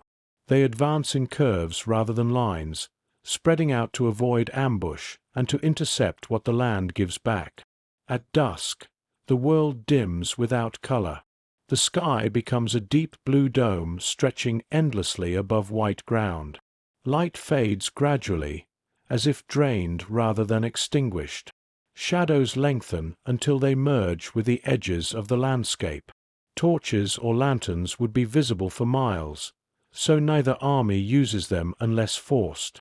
Darkness becomes the only concealment. You move with a small Finnish detachment, stopping at the edge of a frozen lake. The ice here groans under shifting temperature, low and resonant. A soldier kneels to test its thickness, tapping with the butt of his rifle. Another checks the snowpack for hidden air pockets. The lake must be crossed, but carefully. The silence around them is deep enough that their breaths seem too loud. Across the lake, faint shapes move, German silhouettes traveling at the edge of vision, barely more than blurs against the blue darkness. Their movement is slow, almost tentative. They look less like soldiers now, and more like travelers pulled along by the last threads of duty. One of them stumbles. Another helps him stand. A third looks back, scanning the lake behind them, perhaps sensing the quiet watchers. The Finns do not fire. Not here. Not now. The distance, the cold, the exhaustion, these have become the deciding forces. The war feels suspended, held in the balance between two sides too tired to quicken the pace, but unable to stop. Night settles fully. The Germans vanish into the dim. The Finns wait a moment longer, then retreat into the shelter of nearby rocks to rest before continuing the pursuit at dawn. Their breaths rise into the night like small, fleeting signals. Here, at the edge of the world, the war is no longer defined by battles or front lines. It is defined by motion, by endurance, by the thin line of footprints that mark one day from the next. The silence becomes the road, stretching toward a border that feels less like an end and more like a threshold no one is quite ready to cross. Fragments moving through snow.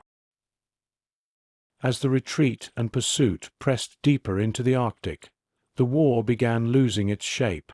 What had once been lines on maps, routes, fronts, boundaries, dissolved into scattered movements across a landscape too large to hold them in place. In this phase, the war no longer looked like an army withdrawing and another advancing. It looked like scattered fragments drifting through snow, each guided by its own urgency, its own fading strength. German units that had marched north in cohesive formations now traveled in clusters, sometimes separated by kilometers of empty white terrain. A company strong enough to defend a pass one day could shrink to a handful of men by the next, thinned by frostbite, exhaustion, broken equipment, or the sheer difficulty of moving supplies through a land where roads cracked beneath frost or vanished under drifting snow. Some of these groups carried sleds loaded with ammunition. Others transported wounded comrades wrapped in blankets stiffened by ice. A few guided horses that stumbled from fatigue, breath pouring from their nostrils in clouds that froze before fully dissipating. You could hear the clink of harness rings and the strained creaking of leather, small sounds swallowed quickly by the wind. The officers in charge of these fragments rarely spoke of objectives anymore. They spoke of distances, shelters. How far to the next ridge? Whether the snow ahead looked firm enough to cross or concealed hidden water beneath a thin crust of ice. The map had become a memory of what direction meant, not a promise of what lay ahead. Finnish forces tracking them experienced their own kind of fracturing. The further north they advanced, the more the land pressed back. Supply lines stretched thin across forests and frozen rivers. Food arrived in fits and starts, often delayed by storms or mechanical failures. Units traveled light, relying on skis, reindeer, or simple endurance. When they encountered German detachments now, it was not in the structured confrontations of earlier weeks. It was in brief glimpses, shadows crossing a ridge, distant figures moving along a frozen lake, a thin line of smoke rising from behind a cluster of rocks. When engagements did happen, they were quick, cautious, and often inconclusive. A Finnish patrol might exchange a few shots with a German rearguard before both sides retreated into terrain that offered no advantage. Sometimes encounters ended with no shots at all, just the quiet recognition of presence across a valley or over a snowbank. The land absorbed tension, leaving only the cold to speak. Civilians became even harder to find. They moved through side paths, avoiding both armies, guided by knowledge older than the war. Sami families traveled with reindeer herds through passes invisible to those unfamiliar with them. Others sheltered in temporary huts made of branches and peat, hidden beneath overhanging rock. Their fires were small, their smoke faint, thin grey threads that curled briefly before dissolving into the wind.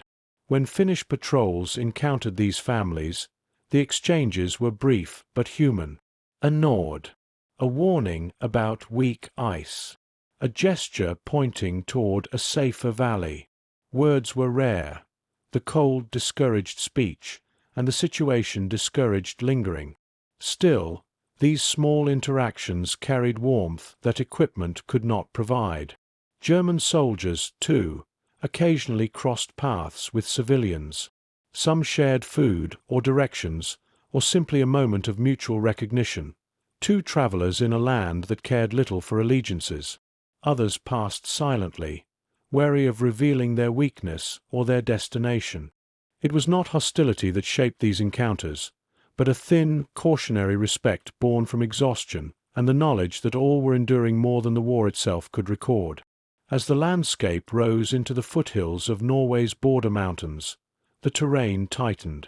Valleys became corridors of wind. Riverbeds froze into uneven ribbons. The snow deepened, swallowing sled runners, forcing men to lift their knees high as they walked. The wind grew louder, enveloping everything in a constant low hum that blurred distance and direction.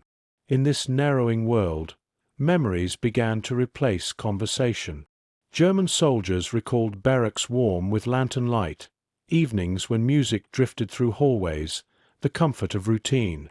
They spoke quietly of families waiting for letters that would never arrive, of comrades left behind in the snow, of towns whose names felt almost unreal now, preserved only in thought. Finnish soldiers remembered home villages buried under softer, kinder snow. They thought of fireside meals, of familiar trails through forests that did not demand constant caution, of mornings when frost meant chores rather than war. They carried these memories like small flames against the wind, not enough to warm them, but enough to remind them why they kept moving. The sky dimmed earlier each day. Twilight stretched long across the tundra, painting the snow in shades of blue and violet. The moon rose thin and sharp, casting pale light that made distance hard to judge. Shadows merged into the land. Land merged into sky. Soldiers placed markers along their routes, branches stuck upright in snow, bits of cloth tied to rocks, not because these would survive the wind, but because the act of marking the path mattered. Sometimes, as darkness deepened, you could see faint points of fire flickering on far ridges. German or Finnish, it was impossible to tell. The fires were always small, shielded by rocks or snowbanks, burning only long enough to heat snow into water or thaw a ration tin. These lights looked fragile, like stars that had fallen to earth and were struggling to remain. And then, just before true night settled, the land would reveal something rare. Silence so complete that it seemed to vibrate. Not the silence of absence, but the silence of a world holding its breath. In that moment, even the wind paused, as if listening to what the snow remembered. The war felt thin here, stretched to the edge of its endurance. Men moved, but slowly. Orders were given, but quietly. Purpose existed, but faintly. Everything streamed toward the border like a long, frayed thread pulled tight by distance. The mountains ahead marked the final stage, the last threshold. Beyond them lay Norway, and the end of one story, though not the end of all consequences. But for now, in this place where silence becomes the ground itself, The war continues as little more than footprints disappearing behind the men who made them, erased by wind before dawn can find them. The border that wasn't there. The final approach to the Norway frontier begins without ceremony. There is no signpost, no visible line drawn across the tundra. The land simply changes character, as if shifting from one breath to another. Hills sharpen. Valleys narrow into long, cold corridors. The wind rises without warning, cutting through layers of wool and canvas, reminding everyone that borders made by governments mean nothing to winter. German soldiers pressing northward feel the shift first. Their steps grow slower, not from hesitation, but from the weight of nearing an invisible threshold. Those still carrying rifles tighten their grip. Those pulling sleds lean forward, forcing their bodies to maintain momentum. You can sense it in the way they move, something approaching relief, but not quite reaching it. Their retreat has been so long, so fragmented, that the idea of a boundary offering safety feels unreal. Ahead lies the rugged frontier between Finland and Norway, carved by glacial time rather than human agreement. For the German 20th Mountain Army, crossing it means entering a defensive zone they still control. For many soldiers, it means survival.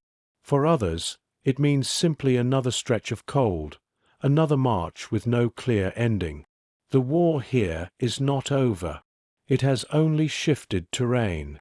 Finnish ski detachments shadow the retreat, maintaining distance but never losing contact. Their orders remain unchanged. Pressure, observe, force movement, but do not overextend. They respect the land's rules. They respect the silence. They do not rush the ending. Endings rarely reward haste.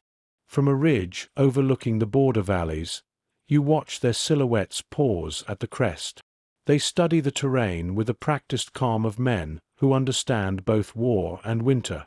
Some raise binoculars, scanning for rear guards. Others stand still, listening for sounds that travel differently in these mountains. Metal on metal, engines straining, men calling out to each other through the cold. Below them, a final German defensive position sits wedged between two slopes, its camouflage blending with the dark stone. A small fire burns behind a windbreak of snow-covered branches. You see figures moving slowly around it, adjusting gear, checking maps, preparing to withdraw. They are not here to fight. They are here to delay, carefully, methodically, buying minutes and hours instead of ground. When the Finns approach, the Germans do not fire immediately. The first shots come only when distance closes too much for comfort. A brief exchange. Muzzle flashes like brief stars in the dimming light. Snow kicked up by bullets. Then silence, quick, decisive, settling as cleanly as it had broken. Both sides know what this means. The Germans cannot hold long. The Finns will not push too hard. The retreat is almost complete.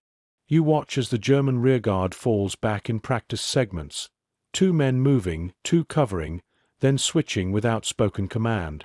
They move with the precision of soldiers who have repeated this pattern across hundreds of kilometers. The Finns follow at a measured pace, never allowing the gap to widen too much, never allowing it to close enough to spark another confrontation. The last German unit reaches the crest of the ridge marking the border. They pause briefly, not to celebrate, but to look back. In their eyes you see exhaustion and something softer, like sorrow for what they have lost behind them. Towns burned, roads destroyed, alliances turned inside out. Behind them lies a path of fire and frost. Ahead lies a land still under German control, at least for now. But even that control feels temporary, like a sandcastle built at the edge of an incoming tide. They cross the ridge without looking back again. The Finns reach the same point minutes later. They stop, gathering in small clusters. Their breath rises in the cold. Their skis crunch softly on the snow. They do not cross. They will not. Their orders hold them here. Beyond this point lies another war, another occupation, another chain of consequences that does not belong to them. One soldier steps forward, stamping his boot into the snow at the ridge's crest. The mark is small, barely visible, but it is enough. A way of saying, here the task ends. You feel the quiet deepen around them. The wind shifts, sweeping through the pass with a low, steady murmur. It sounds almost like the land exhaling after months of tension. As the German columns make their final push into Norway, the fragmentation becomes even more pronounced. Some units move along the main road, their boots leaving dark tracks that will vanish with the next snowfall. Others take smaller passes, guided by the narrower paths used by reindeer herders. Stragglers arrive alone or in pairs, emerging from the white like figures from a dream, faces frostbitten, eyes hollow, uniforms stiff from cold. They do not march. They stagger. Yet the retreat's momentum persists. It is the momentum of necessity, not discipline. Even broken formations can be driven forward by the knowledge that stopping means freezing into the land that no longer tolerates delay. Finnish patrols watch from the ridge until the last silhouette disappears over the border. Only then do they begin to withdraw southward, marking the journey in reverse. They move with the same precision they brought north, but something in their posture has changed. They carry the weight of what they have seen: villages burned, families displaced, forests scarred by explosives, roads turned into ribbons of ash. They have fulfilled their requirement under the armistice, but the victory feels cold, muted. The cost sits heavily on their shoulders. As night approaches, the sky turns a deep blue-gray, the mountains fading into silhouette. The border valley darkens until it becomes indistinguishable from the sky. Only the snow retains any light, reflecting the faint glow of the moon. You remain there a moment longer, listening. There are no engines now, no distant rifle cracks, no shouted orders. Only the wind, brushing across the ridge in long, even breaths. This is how some wars end, not with a surrender or a decisive battle, but with distance. With two armies moving in opposite directions until the land between them becomes wide enough that the sound of one no longer reaches the other. And in that space, a new kind of silence begins. What remains when footsteps fade? When the last German units crossed into Norway, the war did not end with a sudden quiet. It ended gradually, like snow melting from branches, slowly enough that you could almost miss the moment when the weight was finally gone. The Finnish patrols lingered at the ridge a while longer, watching the empty pass as if expecting more movement. But the land gave nothing back. No echoes, no distant silhouettes, no glints of metal. Only the steady wind sweeping across the snow, smoothing over the marks left by skis and boots. It was strange to stand in a place where, only hours earlier, two armies had moved with urgency, and now see only a blankness stretching toward the horizon. The soldiers began their withdrawal southward. Their pace was unhurried, though not from fatigue alone. Each step carried the uncertainty of returning to a world altered by the war they had just pushed out of their country. Villages they once passed on familiar roads might now be empty. Forests they hunted in might be scorched. Rivers they fished in might be blocked by collapsed bridges. The home they marched toward was the same and not the same. They spoke little on the journey back. The silence felt natural, shaped by weeks of moving through landscapes where unnecessary noise was swallowed by cold. One soldier adjusted the strap on his rifle. Another pulled his scarf tighter. They passed through valleys marked by faint traces of German retreat, discarded crates, footprints frozen into the ground, branches broken by sleds or horses. But the signs grew fainter with each kilometer, until they were simply walking through winter again. When they reached the first villages, they found a mix of emptiness and resilience. Burned houses stood like black teeth against the snow, their chimneys jagged against the sky. In some places, only the foundations remained, drawn into the landscape like old scars. But in others, you saw smoke rising from chimneys, families clearing debris, children gathering sticks for firewood. A woman repaired a broken sled runner. A man shoveled snow from the remains of a workshop. Life did not wait for orders to resume. Civilians greeted the soldiers with quiet nods, gratitude expressed in gestures rather than words. Some offered warm drinks or hard bread. Others simply stepped aside on narrow paths, letting the patrols pass with a kind of solemn respect. The soldiers accepted these moments without ceremony. Shared endurance, after all, does not need conclusion. It simply continues. Further south, near towns untouched by fire, the returning troops were met with stronger emotions. Relief, exhaustion, respect. But beneath these came something more difficult to articulate, the awareness that Finland had survived by a margin too narrow to measure. It was a victory, yes, but the kind that leaves a long shadow. For the German soldiers who had crossed into Norway, the world did not become simpler. Their retreat continued across rugged terrain, through narrow fjords and snow-choked passes. Some units reformed into coherent defenses. Others dissolved into scattered detachments. They dug new positions, planned new routes, awaited new orders that shifted as quickly as the war elsewhere in Europe unraveled.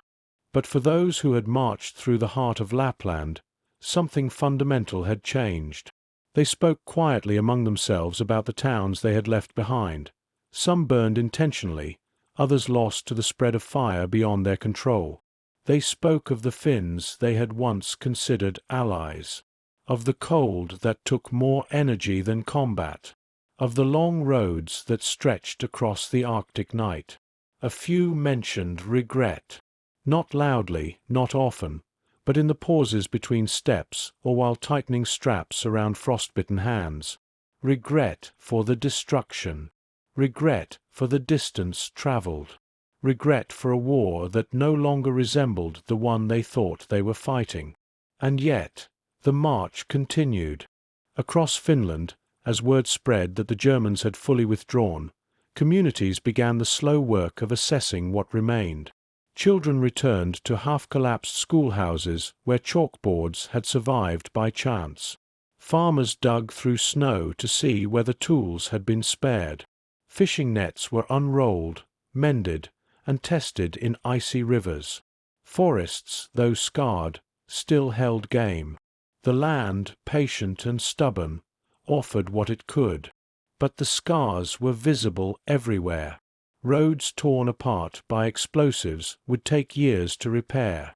Bridges collapsed into rivers, cut entire regions off until temporary crossings could be built. Burned villages stood silent until new timber could be harvested and carpenters gathered to rebuild. For many families, winter shelters became homes for far longer than intended.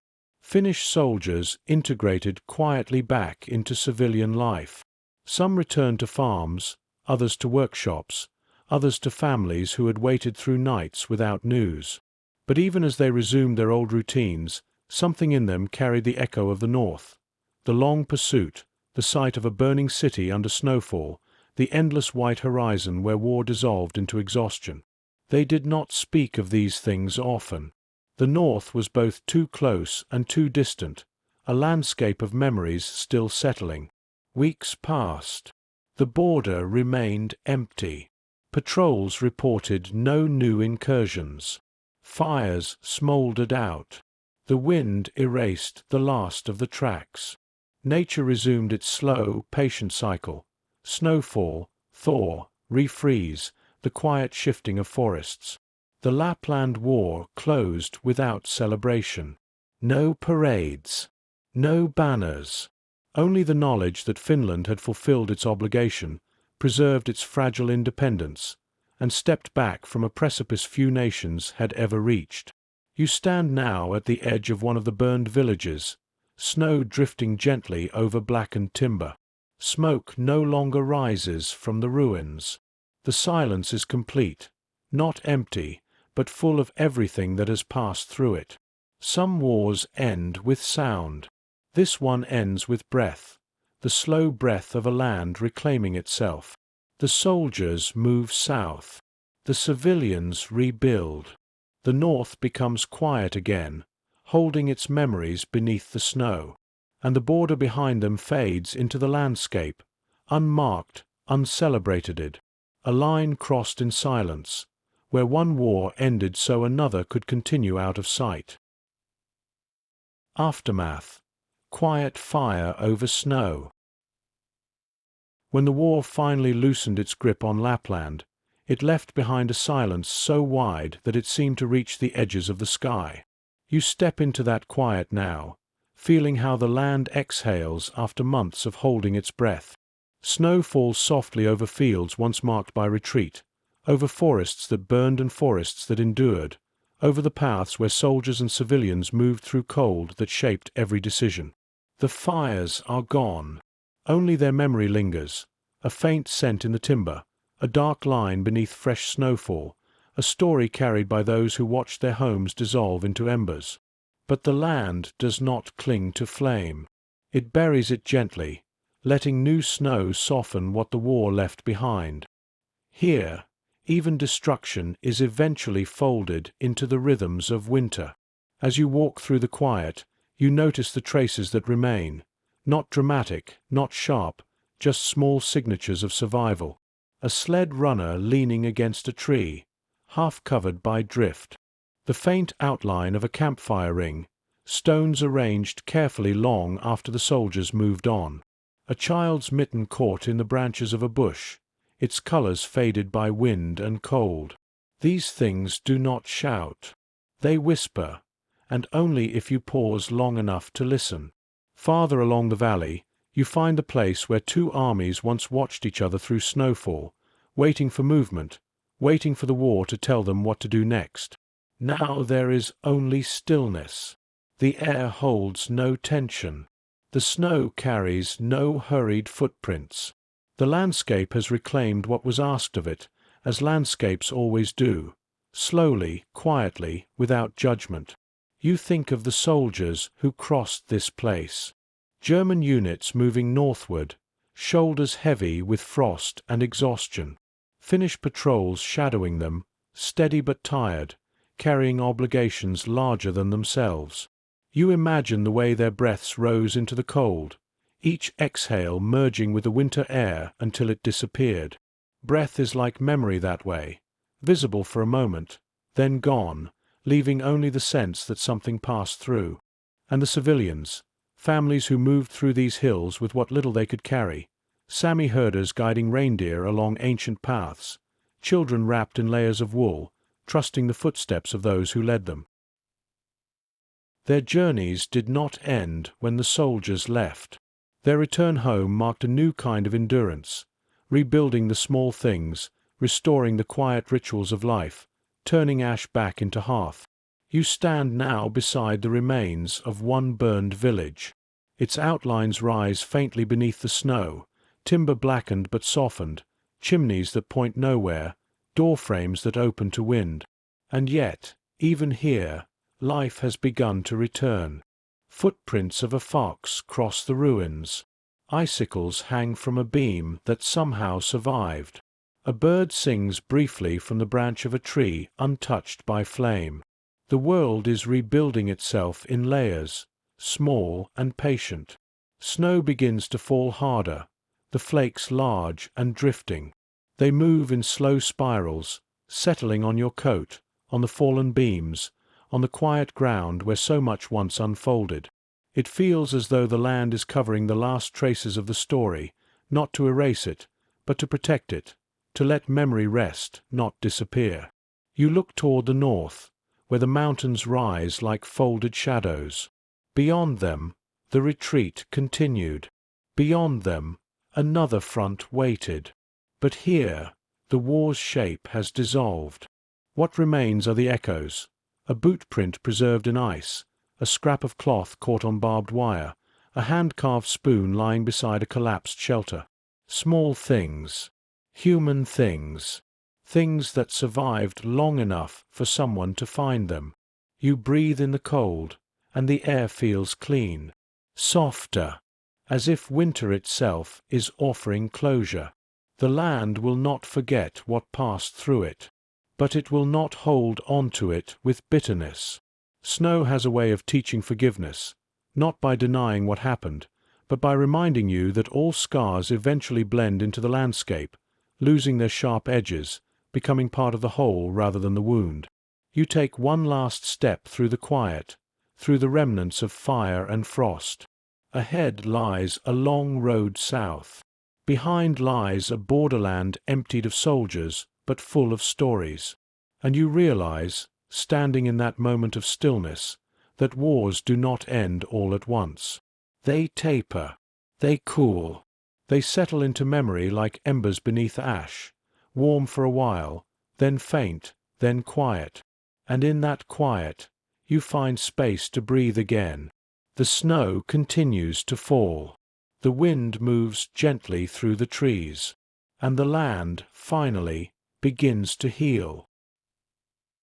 You've been part of echoes of war, where stories rise on quiet wings, and the past still circles above us, refusing to land.